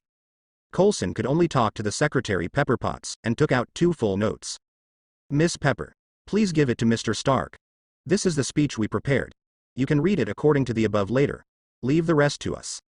Pepper didn't speak, and carefully checked the content written above, then nodded and came to Stark's side, and handed over the manuscript. Tony, take a look. Stark put down the document in his hand, took a casual glance at it, and threw it on the table next to it. Express your own opinion, it's too official, and the reason for the robot is too fake. Obadiah, what are you going to say? Regarding this question, Coulson said calmly, the robot project requires the joint progress of multiple technologies, and time is the best reason. As for Obadiah, he went abroad for vacation a few days ago. Gone. After hearing this answer, Tony became thoughtful and didn't say anything in the end. Reminded by the host in front, he got up and walked out, taking the microphone from his friend Rhodes. Standing on the speaking platform, under the reminder of his friend, Tony stared at the manuscript and read a few words, then stopped and put the speech manuscript on the table. The emergence of this series of actions gave Coulson in the lounge an ominous premonition, and it was getting stronger and stronger. The reporters in the audience immediately became more energetic, and their intuition told them that something big was about to happen. The camera is in place ahead of time, and the body actively leans forward, ready to ask questions at any time. Under the enthusiastic eyes of everyone, Tony said, in reality, I am Iron Man. After these words, the whole hall seemed to be in a hot oil pan, and a bowl of cold water was suddenly sprinkled, and the scene boiled instantly. Reporters one after another leaned forward one after another, desperately stretched out their microphones, and asked various questions loudly. The voices of hundreds of reporters appeared at the same time, and the volume of mixed voices felt as if it was enough to lift the ceiling. In the lounge, Coulson sighed deeply and muttered, "I knew it, I guessed this possibility, my vacation." When such a situation happened, facing Tony Stark's willful behavior, he had nothing to do, and the fate of beating workers was such a dilemma. He could only consciously take out his mobile phone and call his black-hearted boss, Nick Fury. After connecting, Coulson said in the most helpless tone, "Sir, the mission failed again." Tony Stark admitted at the press conference that he is Iron Man. "I know, you come back to the headquarters." On the other side, when Peter saw the camera, Tony Stark single-handedly mobilized the emotions of hundreds of reporters and said that classic sentence. He couldn't help but feel all kinds of feelings in his heart, various emotions such as anticipation, excitement, and fear intertwined. Peter knows better than most people what this moment represents. This is a special time node. After this sentence, many hidden and unknown people and things will gradually emerge from the world, and be seen, remembered, admired and even feared by everyone. This gave him the illusion of witnessing the development of history, as if the wheels of history were rolling towards him with unstoppable momentum, and whether to get on the train or be crushed was a matter of thought. There is an inexplicable feeling in my heart, which is an experience that cannot be described in words and words. However, Peter's feelings were seen by Mindy, who joined the cleaning team. My first thought was that this nasty rookie was being lazy again, really wanting to learn. Shameless. Peter. What's the matter? Don't be in a daze, there are other things to do. Under Mindy's active awakening, Peter also gradually came to his senses. The future is still too far away. Immediately give an explanation for myself in my heart, and establish a principle of action. Let nature take its course, and take one step at a time. After establishing his faith, Peter returned to cleaning. With the cooperative efforts of the two, before breakfast came, they finally cleared up last night's brilliant record. After breakfast, as it was Saturday, Peter once again found himself with nothing to do. Jarvis called last night to express his sincerest thanks on behalf of Tony Stark and the news that the second internship has also ended. At this moment, Peter, who was relaxed all over, felt a little uncomfortable. However, he was soon attracted by Mindy, who was studying, and an idea popped into his mind. He immediately went to the bookstore to buy related exercise books as a birthday present. As for the impact and consequences that may arise afterwards, Peter, who has let himself go, has left it behind, and just wants to act immediately. Fortunately, at this moment, the system bubbled up in his mind, and the new news brought him dispelled Peter's idea of dying. Congratulations to the host for successfully passing 100 days in this troubled world and officially starting a new chapter of life. Peter began to display the numbers above, and felt a lot of emotions in his heart. He didn't expect that the 100 days would pass like this. Time flies like an arrow, and it will never return. However, he was also curious as to what kind of drama the system was planning to engage in, but when the next sentence appeared, Peter already knew the reason. The system has started to be upgraded and optimized, and energy has started to be replenished. Please look forward to it. Completed. Starting to load a new module, sign in system. After Peter was drained, he lay on the sofa without saying a word, just waiting for the dog thief of the system to make a sound. But unexpectedly, after this sentence, the mechanical voice disappeared instantly, indicating that the system went offline again. In this case, Peter quickly explored the new module. After some research, he found that this is essentially a game of luck. From today, anyone who can see the sun of the next day can be scratched once. Its ultimate slogan is that there is everything in it. It is no longer a dream for one person to destroy a country. Please actively participate. In Peter's opinion, this is the style of web games that Duodo cheats people. However, I also think it's time to prove my identity as the Emperor of Europe. The system, a thief, really underestimates people. Peter clicked to confirm with full confidence. In the next second, he knew that he was careless, and he didn't even remember that the system was an extremely sinister existence. The detailed introduction of the prize, a fancy signature from Tony Stark, a super genius in this world, has been actively put into the warehouse. After reading the introduction, Peter just wanted to slam his phone angrily to express his anger and unwillingness at this time. In the end, considering that the mobile phone was just bought last night, I can't develop the bad habit of extravagance. After all, it is shameful to waste it. Peter quickly adjusted his mentality. Besides, one mistake doesn't mean anything. Persistence will usher in the final victory. At this time, the phone rang. It was a text message from Tony Stark, and he invited Peter to meet again in the Seaview Villa. Although this invitation to go out was a bit sudden, it also made Peter quickly abandon the idea of letting himself go. After explaining the situation with Mindy, they set off for Tony Stark's Seaview Villa. On the other side, in the Seaview Villa, Tony is discussing with Pepper about the closure of the weapons manufacturing department. Originally, Pepper thought it was just a tentative countermeasure, but he didn't expect his boss to stick to it in the end. Therefore, in the headquarters, Pepper was overwhelmed by many shareholders, and had no mood or space for work. He could only successfully escape from the questioning crowd at the headquarters on the grounds of spying on the boss's mind. Come to the villa and find Tony Stark, who is adding new elements to the Mark-E armor in the underground laboratory. After explaining the situation, Tony with a smirk appeared in front of him. Pepper was naturally furious, staring at his boss with angry eyes. In this regard, Tony quickly expressed his bottom line, using the most resolute tone. Pepper, to be honest, the weapons manufacturing department must be closed, and I can't open it again. Hearing this, as a secretary who knew her boss well, Pepper could hear a little bit of sadness and anxiety from it. Immediately, she resigned to her fate, saying that she would no longer ask questions about whether the weapons manufacturing department was closed or not. However, considering the questioning of many shareholders, in order to ensure the smooth implementation, Pepper also put forward some requirements. Tony, I will implement this decision as soon as possible, but this news must not come out of your mouth in the early stage, you understand what I mean. Tony understood the deep meaning in an instant, and nodded in agreement. Although he doesn't care about that group of shareholders at all, there are still a group of old men in their 80s and 90s behind him, so he still needs to pay attention to this. The related issues were resolved, and Tony and Pepper entered a peaceful and harmonious state. After a long time, Jarvis said, Sir, Mr. Spider has come to the first floor. Upstairs, Peter was sitting on a luxurious sofa, admiring the beautiful ocean outside the window, while waiting for Tony's arrival. It's not bad, kid, but there shouldn't be any beauties outside. Why are you looking so focused? Tony's teasing voice came from behind. Looking back, I found that Tony appeared in the living room wearing a golden and red Mark-E armor. This caused a lot of doubts in Peter's heart, pointing to the armor on his body. What's the situation with you? Is there something big going to happen? Tony didn't answer the question directly, but motioned for Peter to come with him. Come on, let's go down and talk. In this regard, Peter also directly followed Tony's pace and came to the underground laboratory. After going through many levels, Peter finally stepped into the place where he hit the wall. Compared with the construction site where the dust flew everywhere before, it is very different now. Various instruments and equipment are placed in an orderly manner, and the feeling of black technology is full. Among them, there was a figure that Peter didn't want to see, Pepper Potts. No, it should mean that he didn't want to see Tony and Pepper at the same time. Especially he didn't want to be in the same environment as this couple, because he ate too much dog food before. Of course, greetings are still required. After all, during the past half a month, Pepper's love for Peter. Miss Pepper, hello. Hello. After the daily courtesy with Pepper, this invitational communication with Tony was formally launched. Tony first took off the mask of the battle armor, revealing his face, and then showed his sincerity. Facing Peter. According to the previous process, Tony didn't go around in circles, and said straight to the point. I invite you this time because I hope your team can join the company. Join the company, team.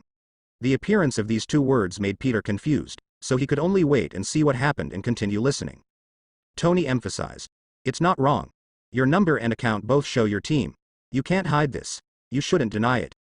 It was only then that Peter realized that this was a sudden proposal, a cooperation proposal caused by various accidents.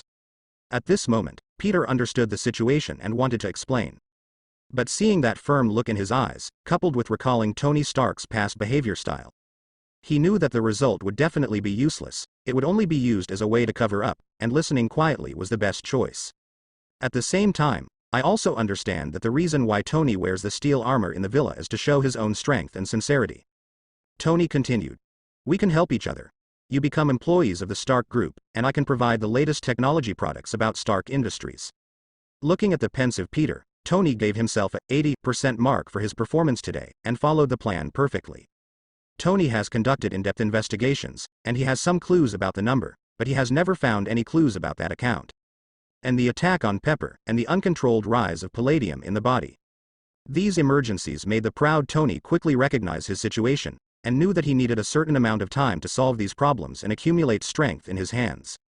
What Peter did in the last transaction gave Tony a sense of trust. Therefore, this new cooperation plan appeared. However, Peter, who was thinking at this time, didn't think so, and he understood why Tony Stark was so difficult to get along with. Although the proposal is very nice, but inadvertently, his language and expression will always reveal the pride of the bones, even a kind of arrogance. Subconsciously, he is still the conceited genius he used to be, and he is turning this cooperation into a relationship between superiors and subordinates. Besides, Peter didn't think he was qualified to make decisions for both Big Daddy and Punisher. These two people have fallen into a state of madness, and the current fate of Mindy and Jessica is the best proof. Although both of them are developing in a good way, Peter still wants to stay away from them. They knew very well that if they took a step forward and Mindy stirred up the flames, they would not mind having Peter Parker's name appear in the educational goalbook. Just when he was in a dilemma, Peter glanced at the glowing reactor on Tony's chest from the corner of his eye, and the inspiration flashed by. Perhaps, the two sides can cooperate in another way. Analyzing new ideas in his mind, Peter expressed his opinion under Tony's gaze. Tony, first of all, it's better to join the company. This answer was unexpected to Tony, and his eyebrows frowned at this moment. In his opinion, his own sincerity is already full, and this time the plan should have a perfect ending. However, he was not in a hurry to express his own opinion, so he continued to listen. The team is in a relatively loose state, and I have no right to make such decisions. Seeing that the situation was gradually falling into silence, Peter immediately started a new topic. However, we can discuss another matter. Tony's curiosity was aroused, and he spread his hands and asked, how to say, such as which aspect? About your body, palladium poisoning, Peter said solemnly. Hearing this keyword, Tony immediately perked up and concentrated his attention. He even wants to put on the mask of the battle armor again, and has the urge to go to war at any time. However, all these thoughts were forcibly controlled by Tony, and he still had a certain amount of trust in Peter in front of him. After a while, he asked, how did you know this? Actually, it's not difficult to find out. In the face of massive data, through continuous analysis and research, it is enough to obtain such information. It was the first time to formally fool someone, and Peter felt a little guilty, so he answered as seriously as possible. So, do you have a solution? We know a piece of information, which is very consistent with the situation you encountered. Tell me, what are your conditions? Tony sat up straight and entered the state of negotiation. First, throw out a tentative attack. First of all, don't try to get the data of the relevant armor from me, it is impossible for me to give it to you. Don't worry about this, we don't care about this. After speaking, Peter's keen perception detected the other party's disbelief. In this regard, we can only increase our efforts to dispel Tony's suspicion about the steel armor. Peter began to express his opinion exaggeratedly. To be honest, your battle armor is not very useful to us at present, it is just a toy. Well, in fact, this is what Peter really thinks is the case. After all, not everyone's name is Tony Stark. Even if Tony Stark himself owns the iron armor, he has gone through one storm after another and won all the victories, which is the only way to barely curb the ambitions of others. What if Mindy and the others possessed steel armor and appeared in front of the public? It is not an exaggeration to say that on the next morning, people from various forces appeared at the door of the house. After a struggle, the ending is estimated to come to the classic choice of 2, life imprisonment and a trip to hell. In short, for ordinary people, iron armor is more of a collection function, and its disadvantages far outweigh its benefits. Although it was a temptation, Tony was still very upset when he heard such an evaluation, and looked at Spider-Boy in front of him with ill intentions. Toy, or we'll have a fight right now. No, really, your villa is probably gone, or it was demolished by your missiles. Peter couldn't stop complaining. Forget it. Let's get back to the topic and talk about the issue of the palladium element. Peter expressed that the matter was important. Hearing this, Tony also stopped arguing about toys. For the palladium element in the body, he has tried many methods, and the results are good and bad, but the overall trend is still on the rise. Part of the reason for this cooperation proposal is also due to the palladium factor. He needs a perfect solution. Seeing Tony make the "you said" gesture, Peter rearranged his thoughts. This time Peter put forward the conditions first, in order to prevent the suspicious Tony Stark from appearing again, repeating the process of explaining and being explained. Peter took paper and pen from the table beside him, and wrote the corresponding requirements on the white paper. With Frank complaining to him about the lack of various equipment the other day, while thinking about Big Daddy and Mindy, Peter also added some armor. This is the condition we want, take a look. Tony took the note, checked it carefully, and found that they were all types that could not be purchased in the market, but he had them all. Although all of them are astronomical in terms of price, for him, this is a simple model. Are you sure? That's all you need? Hearing this rhetorical question, Peter knew that the suspicious Tony was about to start again, and without hesitation, he cut the mess with a sharp knife. We hope this will be a good start, with everyone trusting each other and helping each other in the days to come. Tony nodded happily. No problem, I can agree to your conditions. What is your method? According to the memory in his mind, Peter said, Your father, Mr. Howard Stark, left you a legacy. Among them, there is a new element that has not been discovered by the world. Peter paused for a few seconds to let Tony digest the news. Then he said, the relevant information is in S.H.I.E.L.D., and you can obtain it through Agent Coulson. Is it the department with a long name? Homeland. Yes. As for why the information is in S.H.I.E.L.D., it's because your father, Mr. Howard, is one of the founders of the department. Peter made a final conclusion. You can fulfill these conditions after confirming the authenticity. We are not in a hurry. Hearing this, Tony came out of the half-believing state. After all, with this information, it will be clear as soon as you ask. There is no need to lie here. At the same time, he also understood what Peter said about the coincidence. At this time, Tony was in a state of entanglement in his heart. His previous impressions of his father were very complicated and changeable, with both admiration and disgust. If the palladium element is successfully disposed of this time, it means that his old father gave him a profound gift after his death. In front of Peter, Tony quickly ended his thoughts about his old father. It was originally planned to let Peter join in the transformation of Mark E after the cooperation was realized. Today, Tony naturally doesn't have this idea, and with the news of his old father, he is ready to go directly to S.H.I.E.L.D. After the negotiation ended, Tony immediately asked Pepper to take charge of the matter, fulfill the requirements on paper, and he was going to prepare the plan to go out. Peter also contacted Frank immediately and asked him to recommend a suitable location. After Stark Industries' large truck arrived at the designated location, Peter also bid farewell to his former boss, Pepper. Joining Frank and others, everyone can carry out transportation like ants moving house, and send one item after another to the underground secret base. When night fell, the contents of these dozens of large trucks were finally emptied. Peter, who was the main force, barely stopped moving from noon to night. On the way, he scolded himself more than once. How could this inspiration be used indiscriminately? In the secret base, Peter was paralyzed on the sofa, reduced to a big salted fish. Mindy was fighting on the exercise book with her sister Jessica, while Big Daddy and Frank were installing these devices in the corresponding places. Just when he was enjoying his life, Mindy, as a loser, had just been sanctioned by his good sister.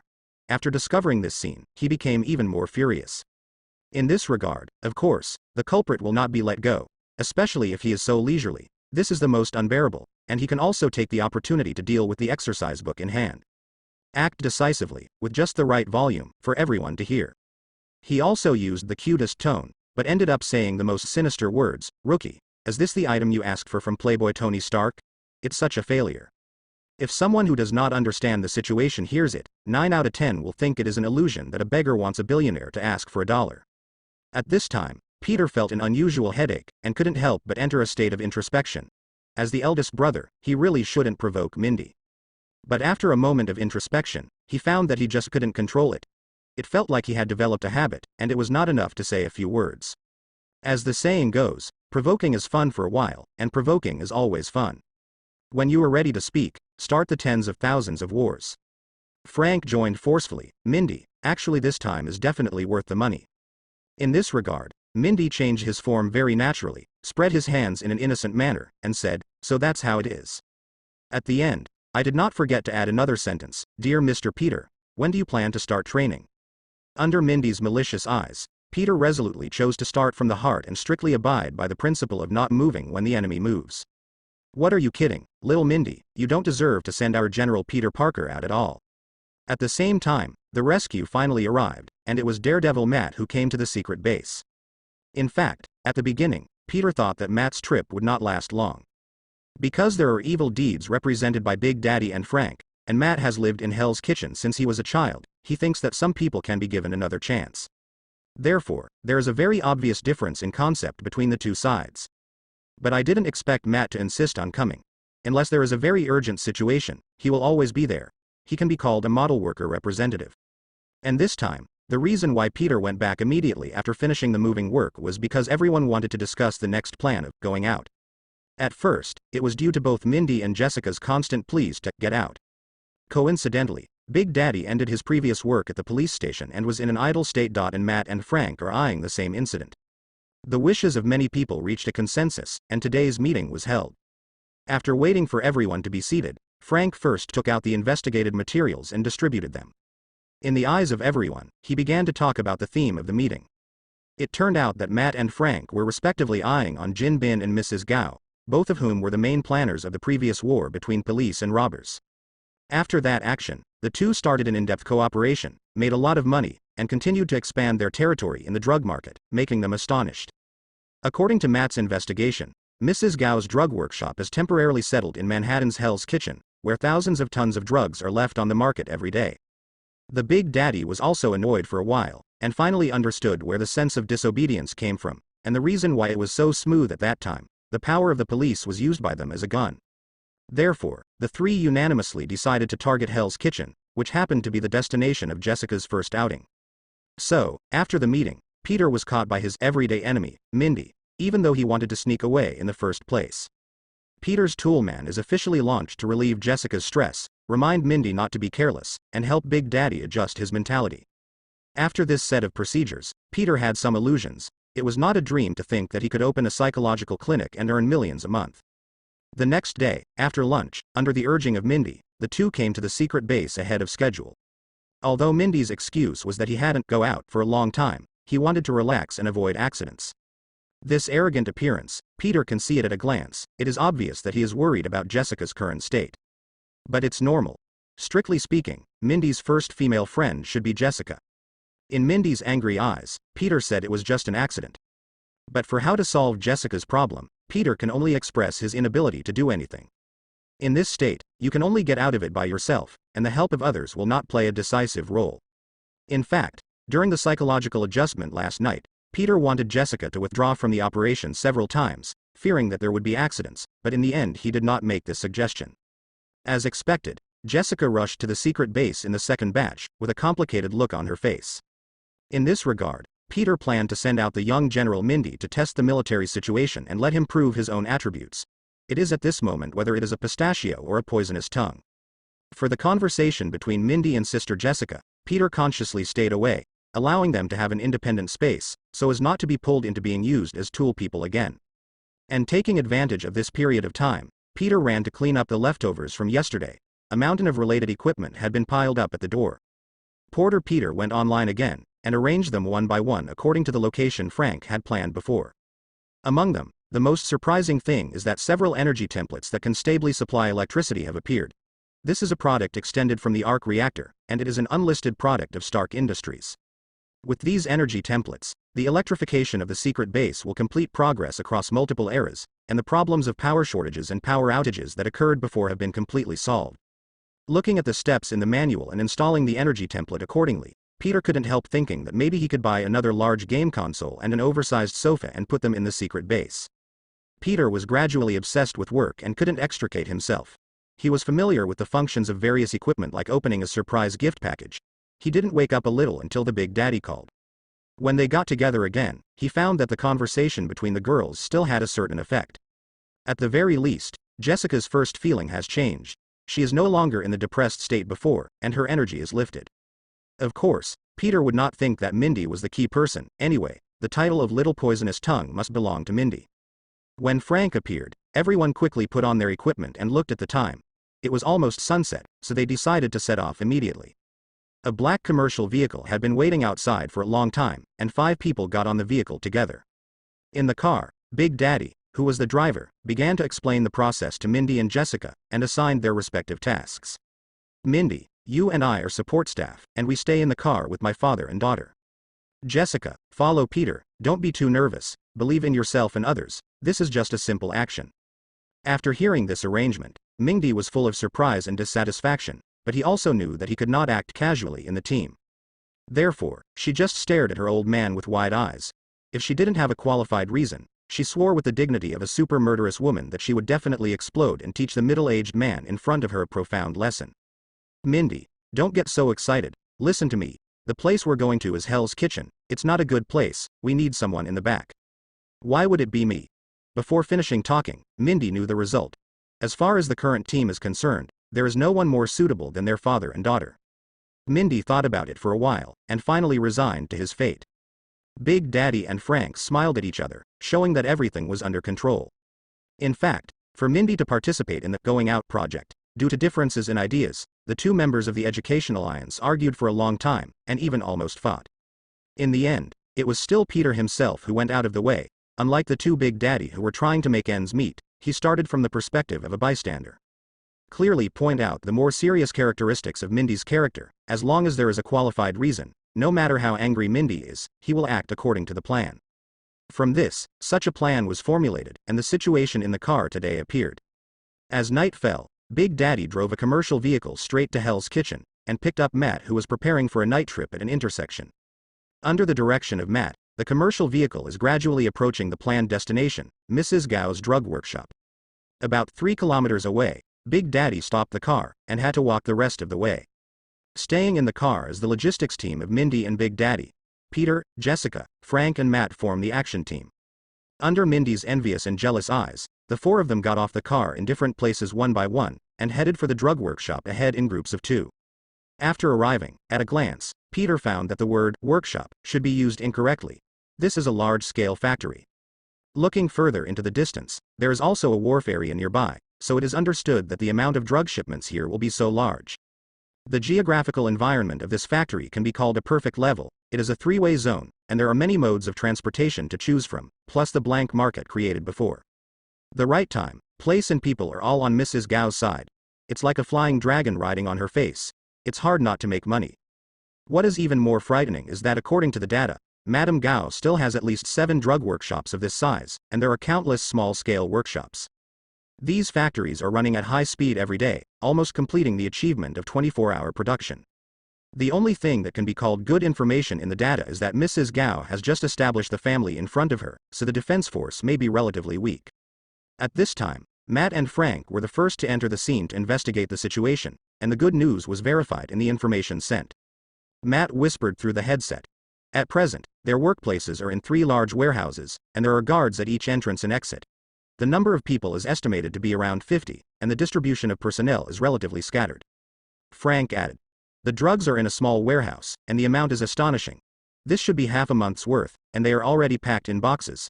I guess they will transport them out tonight. In the factory, there are nearly 100 employees in each large warehouse.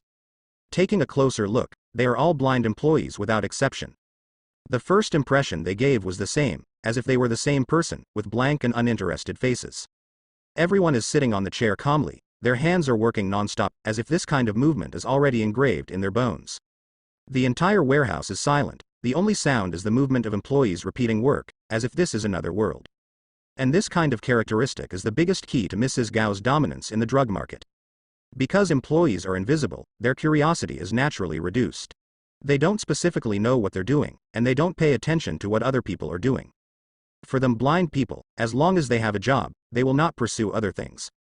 They have no choice but to work hard on the assembly line, working hard for the meager salary. Due to the existence of this mentality, the chance of exposure to drug workshops is greatly reduced. Furthermore, Mrs. Gao also absorbed the essence of MLM organizations and cults. Brainwashing sessions are held for employees every day. Through this continuous brainwashing day after day, a deep-rooted thought is created in the brains of employees. Our work is so sacred, Madame Gao is our savior, she makes the rest of our lives more meaningful. Madame Gao is our belief. We are willing to give everything, including our lives, and we will not reveal the secret until we die. On the other side, under Frank's command, Peter led Jessica over the high wall to the designated location. After careful observation, the front convenience is the first checkpoint of the factory. There are a total of 5 heavily armed gunmen distributed around in a perfect position. Peter explained the situation through the headset. Frank, we are in place. How is the situation on your side? Do you need help?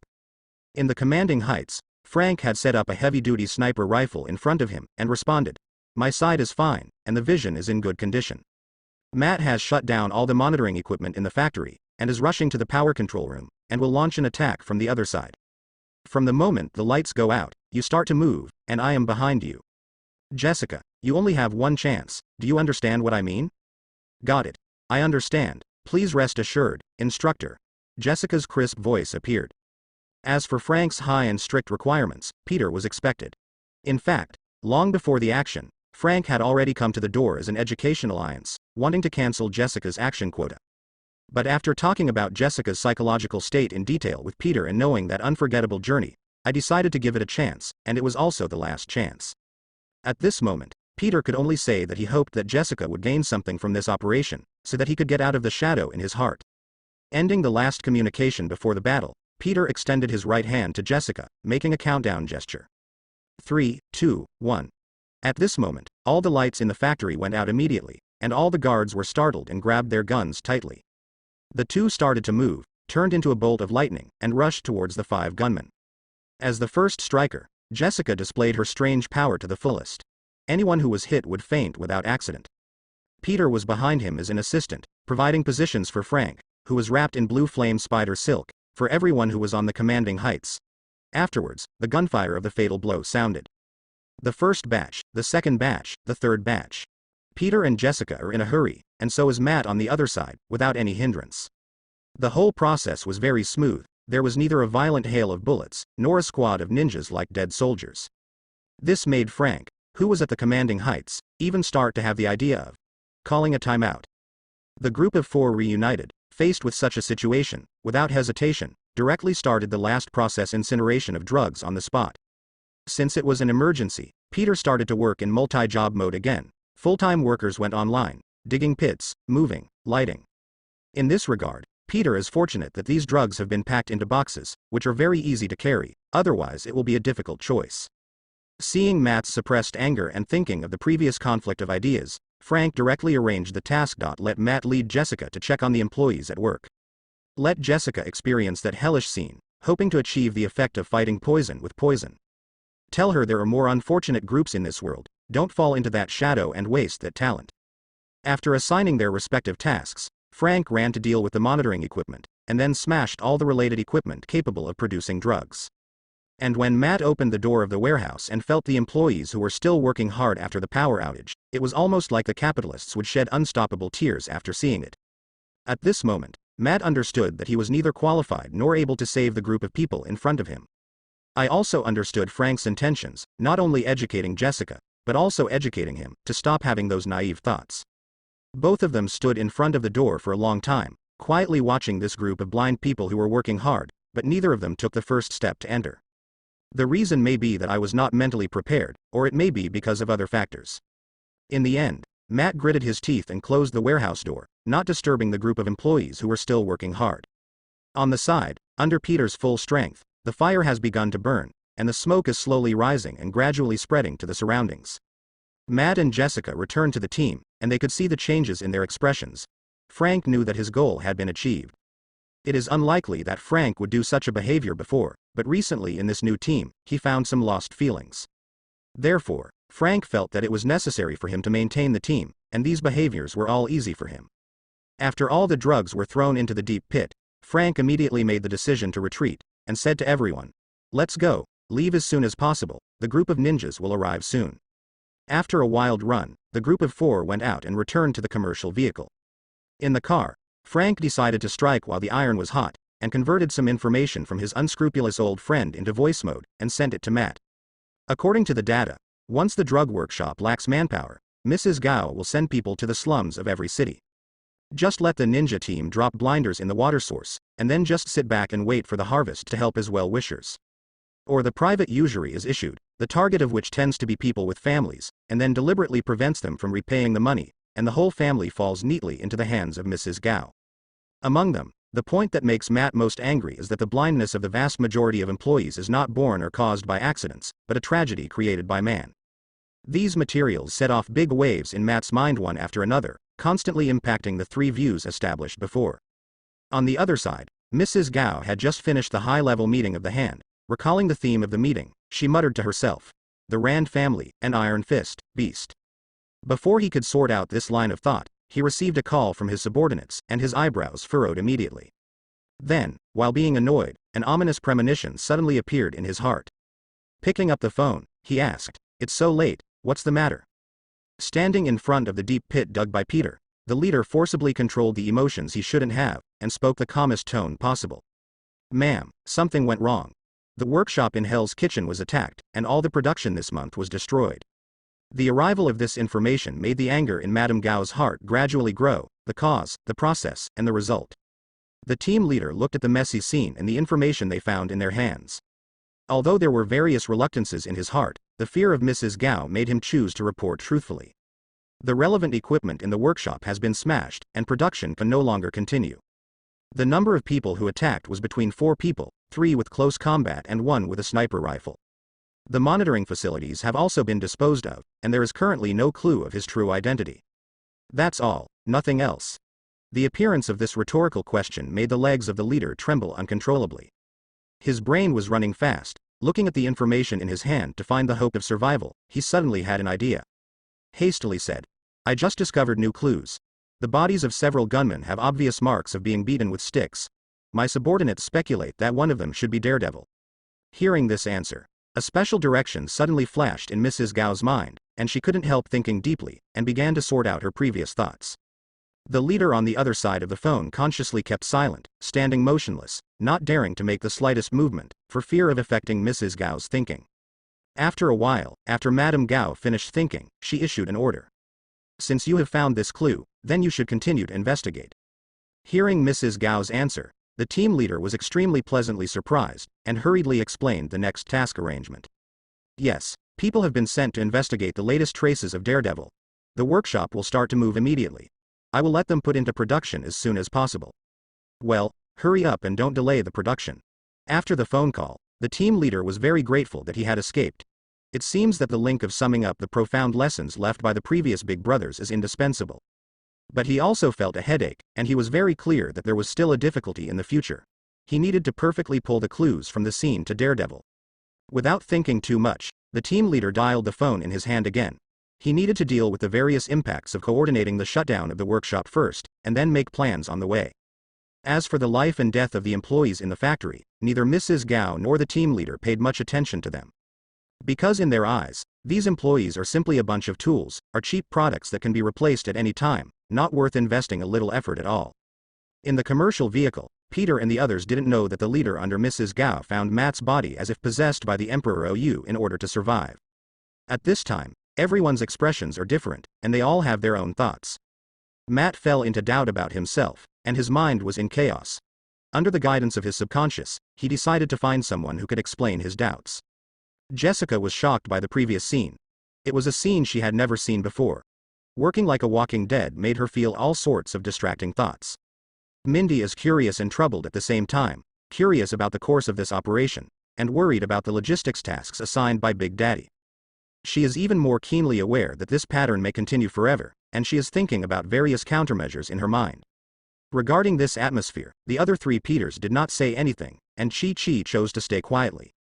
As a result, the interior of the car gradually entered a silence, which formed a sharp contrast with the noisy world outside the car. The commercial vehicle continued to drive on the road and set off to a remote corner. Matt and Frank got out of the car one after another. Before Jessica got out of the car, Big Daddy said, Jessica, you remember to come to the base on time tomorrow, your special training is not over yet. Jessica was taken aback by this reminder, and she also realized a trace of concern in her tone, and replied, okay, thank you, Uncle Damon, I will be there on time.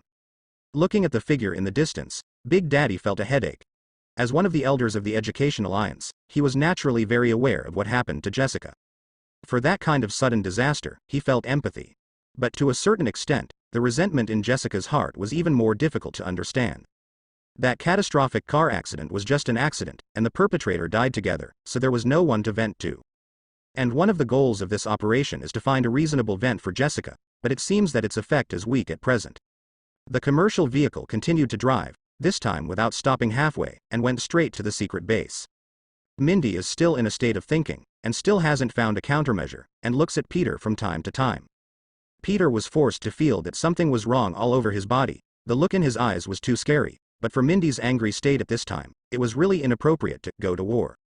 In this regard, Peter despised his Big Daddy, who was a driver, so much that he didn't even say a word, and his daughter didn't care. The backstab must have been completed just now, and it is simply too abominable to be blamed again. Here, if Big Daddy knew what Peter was thinking at the moment, he would definitely let him get out of the car and walk back, and then he would come up with many plans for special training, and unite everyone to give Peter a complete set of courses. It is obvious that when someone proposes a countermeasure, he promises that one person will take care of everything, but how can he forget it very consciously as soon as he turns around? It wasn't until after the secret base that the Big Daddy said, Peter, I'd better trouble you. Mindy is still staying at your house temporarily, and I will send the food expenses to your card. Okay, no problem. Peter had to admit that Mindy's arrival was a very happy event for Uncle Ben and the two of them. At the intersection, the three parted ways. As soon as they arrived at the door, Mindy was the first to attack. Aunt May, you don't know that Peter and his female classmate recently haven't talked at all, just played games. Due to the suddenness of the incident, Peter's strict defense against Mindy has been declared a failure, and the details have reached Aunt May. Aunt May's eyes of hating iron and steel immediately reached the battlefield. Coupled with the change of expression visible to the naked eye, it was simply not to be looked at directly. Even the eye contact with Uncle Ben can be called a complete dialogue. It seems to be saying, "Is this my own cub, or if he is driven out, and he doesn't even try to make a cabbage, will he still expect to have a baby for me?" At this moment, Peter knew that tonight's dinner table would be a scene of execution, and the criminal's name would be Peter Parker, who had committed the unforgivable crime of not doing business properly. Sure enough, at the dinner table, Aunt May started the love course again, even showing off her affection inadvertently. Peter struggled to choose between cold dog food and a steaming meal. With tears in his eyes, he quickly ate 5 large bowls. When he was barely 80% full, with the help of Uncle Ben, he sneaked away from the battlefield while Aunt May was not paying attention. Peter hurried back to the room and started the state of in-depth study. One is to graduate from school without failing a course, and the other is to avoid the appearance of the vicious combination of Mindy and Aunt May. Yes, that's right, under the influence of Mindy, Aunt May showed a venomous attitude towards Peter when it came to begging cabbage. Even Mindy didn't have half of her skills. Everything went according to Peter's prediction, and Aunt May came to the door after dinner. However, when Aunt May knocked on the door and came in, seeing her cub studying hard, her aggression changed instantly and she returned to her usual state. The only thing that surprised me was the behavior of my daily enemy Mindy. She wanted to watch Peter's every move as an overseer. For this, Peter has the deepest contempt. He must be looking for something. He is a 1,000-year-old fox, playing some stories from Liaojai. With this in mind, Peter calmly entered the learning state. After a while, Mindy, who was sitting dryly, couldn't bear it anymore, closed the door, and began to complain about all kinds of behaviors of his old man. And the increase in the strength of the team made her feel even more uneasy, creating a feeling of being abandoned. At this point, Peter had to put on his white coat again. The amateur psychological adjuster was officially launched at this moment, and the client was the super killer Mindy McCready in front of him. After hours of conversation, Mindy left happily, leaving Peter with a dry throat. The next day, Peter got up and showed that this kind of psychiatrist's work, no matter how much money was added in the future, he would never do it, it was too tortuous. With this full of determination, Peter set foot on the road to school again, switching from being a worker to a student.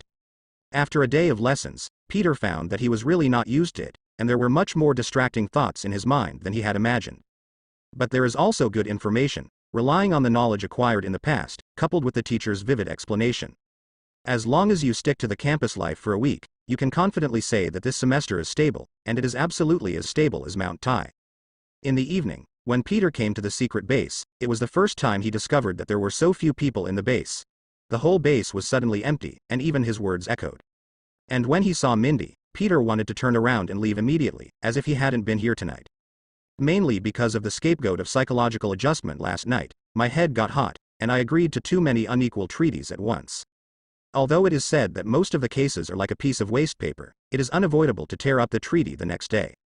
At this moment of hesitation, Mindy, who had been waiting for a long time, grabbed his sleeve ahead of time.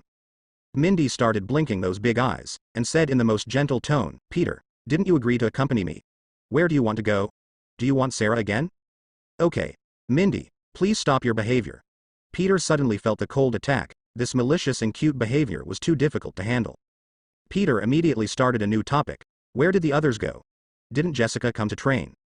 With such a blunt change of subject, Mindy unconsciously showed contempt in his eyes, but he thought that he would need Peter's help later. Mindy consciously changed her mind and introduced the corresponding situation to Peter. After finishing a round of training today, Jessica took the initiative to propose to Big Daddy that she wanted to return to school. Big Daddy was naturally relieved, but considering the particularity of his situation, he and Jessica went to seek help from their friends. Among them, Mindy felt overwhelmed by the situation and felt extremely uncomfortable. It's not that he doesn't understand the temperament of his old man, and the reason is that Jessica can return to school with every chance. Frank said that he was looking for information. He thought the situation last night was a bit special, and he wanted to find the reason behind it, hoping to find a chance to kill him. Matt sent a message, saying that he was looking for someone, and he might not have time to come to the secret base recently. After talking about the situation, Mindy relaxed a little, and began to talk about her own needs. She wanted to form an alliance with Peter and regularly inform her about the plans of the Education Alliance. In the end, under Mindy's cute eyes, Peter ran away and explained loudly, "Mindy, I'm sorry, I can't afford to mess with these two big guys." On the run, Peter showed that it wasn't the first time he was like this, and Mindy would understand. "I believe that when he grows up, he will be more grateful to him for his hard work today," and he did not let Mindy lose the opportunity to be a top student. Of course, after returning home, it is Mindy's world, directly destroying the agreement with each other, and directly using nuclear weapons, Aunt May. Not to be outdone, Peter also joined forces with Big Daddy in every aspect to actively promote Mindy's enrollment plan. In short, the two are in a lose-lose situation. In this way, a week passed quickly, and the previously decided, going out, action was temporarily put on hold indefinitely. Peter came and went around at school and home, and was sometimes used by Tony Starkla as a toolman to test the performance of the iron armor. However, Frank was not idle either.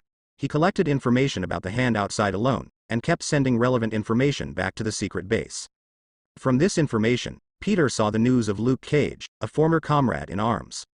For unknown reasons, Luke fought the ninjas of the Hand in Hell's Kitchen, and a white man appeared beside him. Based on the fist marks shown in these photos and the memories in his mind, Peter judged that this person should be Iron Fist Danny Rand. At this moment, Peter understood the reason why Mrs. Gao and even the Hand Society did not take action this week, and their focus was forced to be on Danny Rand. Quickly send this kind of related speculation to Frank, let him take this situation into consideration. At the same time, some news about the test volunteers was also discovered, which made Peter have an ominous premonition. It seemed that the human test of the lizard serum was still going on. The discovery of this situation gave Peter the idea to go to the Osborne group to find out, and wanted to find out some things. Therefore, Peter discussed and analyzed this idea with Frank, pointing out the various risks of lizard serum. Frank's suggestion is not to underestimate the power of capital. If there are indeed illegal human experiments, more evidence is needed to stop them. The key to Peter knowing this is to see the chairman, Norman Osborne, whether he has started to become a green demon. However, because the Osborne group assigned work to the interns at that time, there was a conflict with Peter's bodyguard career at the time, so they did not report it. Therefore, Peter needs to get a new pass. After thinking for a while, without further hesitation, Peter immediately called his good friend Harry, citing the need for a new internship certificate as an excuse. After explaining the reason, something happened that Peter didn't expect. It turned out that when Harry saw the absence of his old classmate Peter Parker, considering the cancellation of the Dr. Connors project, Harry directly opened the back door and transferred Peter to the position of assistant. So, Peter has been on paid leave for the past month or so. In this regard, Peter felt both lucky and entangled. Lucky to meet such a brotherly friend, entangled in the ominous prediction in my heart, I hope all this. On the morning of the next day, Peter drove his motorcycle on the road, heading for the headquarters building of the Osborne Group. Today is a weekend, and the flow of people on the side of the Osborne Group is still unabated. Peter couldn't find a parking space after wandering around for a long time. It was not until I met Mr. Edward, who resembled Stan Lee, that I successfully completed the motorcycle parking session. After chatting with Mr. Edward for a while about daily life, he walked into Osborne's headquarters building. Peter took the elevator to the office on the top floor. After pushing the door and entering, he found that the scene was different from what he had imagined. This time, Harry didn't flip through various documents on the chair, but sat leisurely at the bar counter, mixing various famous wines in front of him. "Harry, long time no see, are you being lazy?" "Peter, you're here." Harry looked up in surprise. "This is a normal job. In the past 2 weeks, my father came back, and naturally he has no work to do. Would you like some wine?" "It's better to have an iced Coke." Harry got up and took out a drink and handed it over, happily sharing the recent good things with his friend Peter. "Let me tell you, since my father came back, those old foxes have been completely anxious, and they will lose face on the board of directors. Unfortunately, I didn't see it with my own eyes, and if I was there, I would definitely record it and watch it at any time in the future." In the face of Harry's wonderful sharing, Peter's long-hidden identity as a tool man came online again, and he sat quietly and listened, still the third child, oh, ah. However, when he heard that Harry's father, Norman Osborne, was responsible for all this, Peter felt uneasy. It seems that the development of the matter is moving in the ominous direction predicted before, taking that firm step after step. Before Peter could start to think seriously, Harry's next blow almost broke his defense. There was a smirk on Harry's face, and he approached suddenly, like a spy exchanging information. He asked in a low voice, "By the way, how are you and Gwen doing recently? Have you made any major progress?" This gossiping appearance made Peter complete the achievement of choking on coke at this moment, and return to reality in an instant. He patted his chest to relieve the sudden attack, and at the same time seemed to return to the dinner table a few days ago. On both sides of the seat are the vicious combination of Aunt May and Mindy, and on the opposite side is Uncle Ben, who bears the title of best nephew. 1 against 3, or being surrounded by 3 people, the scene is horrible. To describe it in one word, absolutely. Peter quickly put down the ice cola in his hand to avoid wasting it again. He said directly, "Get out, Harry, when did you become like this, and how did you start paying attention to this kind of issue? It doesn't fit your status." Looking at his furious friend, Harry shook the wine glass in his hand, knowing that there must be something interesting that he didn't understand. Immediately, he was refreshed, and the attributes of a bad friend were completely exposed in an instant. "It's not idle and boring. Besides, I, Harry Osborne, have been your classmates for many years. Tell me quickly what's going on." Peter tried many times to start a new topic, but it is a pity that Harry has been stalking him all the time, so he can only talk about the recent tragic experience at home, hoping to use this as a warning. However, the bad friend Harry had a different idea at this time. "I want to be a guest at Peter's house and join Aunt May's group. It's so fun. Just now I can help my friends and be by." All these things were unknown to Peter, otherwise he would give himself a big mouth first, and then invite Harry to the ring for a free fighting performance. "Of course, I didn't forget to fight back. According to what you said, why didn't you follow along for reference and study, by the way?" "Don't mention it, Father, he doesn't know what he is thinking, and he gives reasons such as bad influence and being too young." For this situation, Harry's own resentment is also very great. Although he understands somewhat, the anger in his heart still exists. After all, strictly speaking, his hard work in the past few months has failed to break through the defense line, and he has been played by those old foxes in the palm of his hand. That is to say, Mr. Norman has been in the company recently. Peter quickly found the key point, one of today's main goals. As the saying goes, it means Sao Sao arrives. When Peter was about to ask about the situation, he heard a distinctive footstep approaching outside the door, and subconsciously stopped what he was about to say. "I seem to hear someone calling my name and saying bad things about me." With this voice, the door of the office was opened. A middle-aged man in a suit walked in. It was Harry's father, Norman Osborne, the real talker of the Osborne group. Taking a closer look, the situation is not the same as imagined. Although the thick black hair in the past no longer exists, the gray hair and wrinkles that shouldn't have appeared on his body. But on the whole, the spirit of Norman Osborne in front of him is not at all like a middle-aged man recovering from a serious illness, but more like a formidable enemy with huge power in his body. "Hello, Mr. Norman." Peter stepped forward to say hello to avoid other accidents. Harry quickly put down the wine glass in his hand and tidied up the bartending tools in front of him. "Peter, it seems that I haven't seen you for a long time, and I'm a little strange. You should call me Uncle." Norman smiled and patted Peter on the shoulder, showing the demeanor that a kind elder should have. "He's in good shape, at least he has actively exercised, unlike someone who knows how to be lazy all day long. Even my old bones know how to move, someone who didn't go to a single exercise class." As he spoke, Norman sat across from Harry, and cast his eyes on his silly son, showing a few traces of reproach. In this case, even though Harry wanted to express his opinion like a warrior, he was powerless to refute it after careful reflection, and he had indeed been lax recently. Norman asked, "Peter, how is your recent work and which department of the company you work in?" Harry was the first to answer this question, because he sensed his old man's staring eyes, and he had to put on a good show. "Peter was an intern on Dr. Connor's project and is now my assistant." Hearing this answer, Norman's expression suddenly changed. Harry also realized that this was a big hole, but with that look in his eyes, he could only bite the bullet and continue talking. "It's the project that happened before, on the street, the story of 6 lizards and a spider." At this time, Peter was holding back his laughter.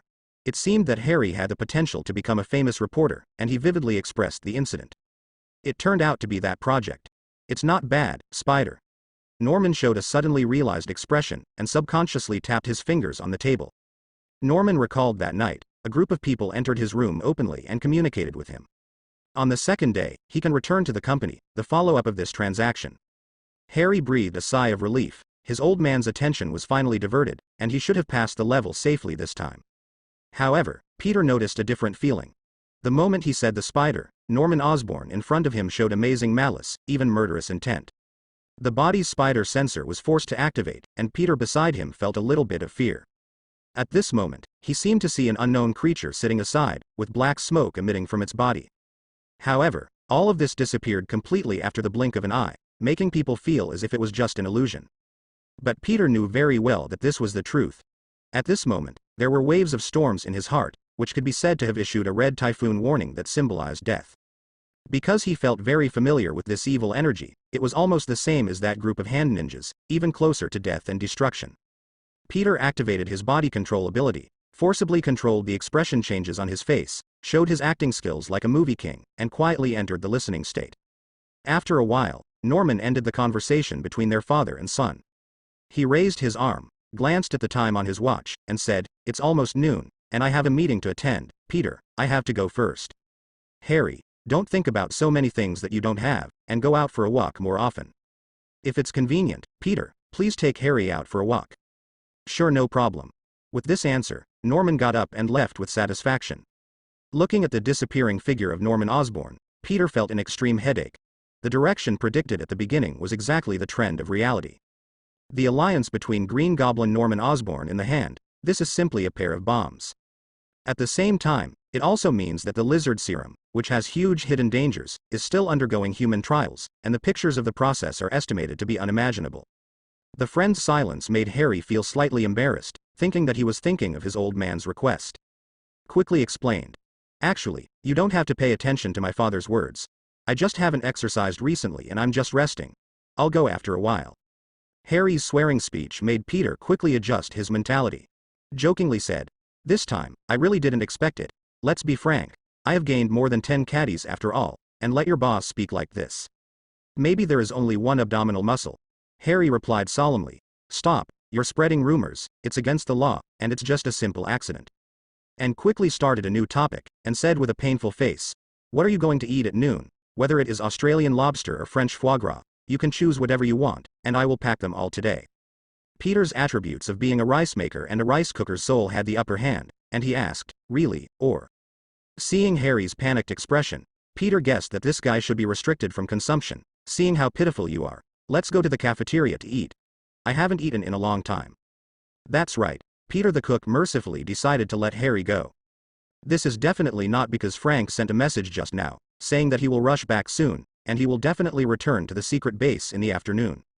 Harry was naturally very satisfied with this, and took the initiative to lead the way, just to end the lunch as soon as possible and send the bad friend behind him away from the company. In this regard, Peter said that his friend is too naive. If a lazy person still eats for a long time, it is obviously an obvious rebellion. As time went by, Harry gradually became aware of this big conspiracy, and his eyes were fixed on his friend opposite. In the resentful eyes of his friend Harry, Peter could only end the great plan of having a 2-hour meal ahead of schedule. The whole person walked out of the cafeteria with a full belch, after Peter retrieved the motorcycle. Looking at the big signboard of the Osborne group behind him, and watching his friend Harry walk into the headquarters building, he was full of thoughts. He could only say, "I hope we can still be like today when we meet next time." After a long time, Peter started his motorcycle and set off to the secret base. In the secret base, communicate with the travel-scarred Frank. Peter described in detail everything that happened this morning and how he felt about Norman Osborne that time. "Frank, I deeply doubt that Norman Osborne has achieved some degree of cooperation with the Hand.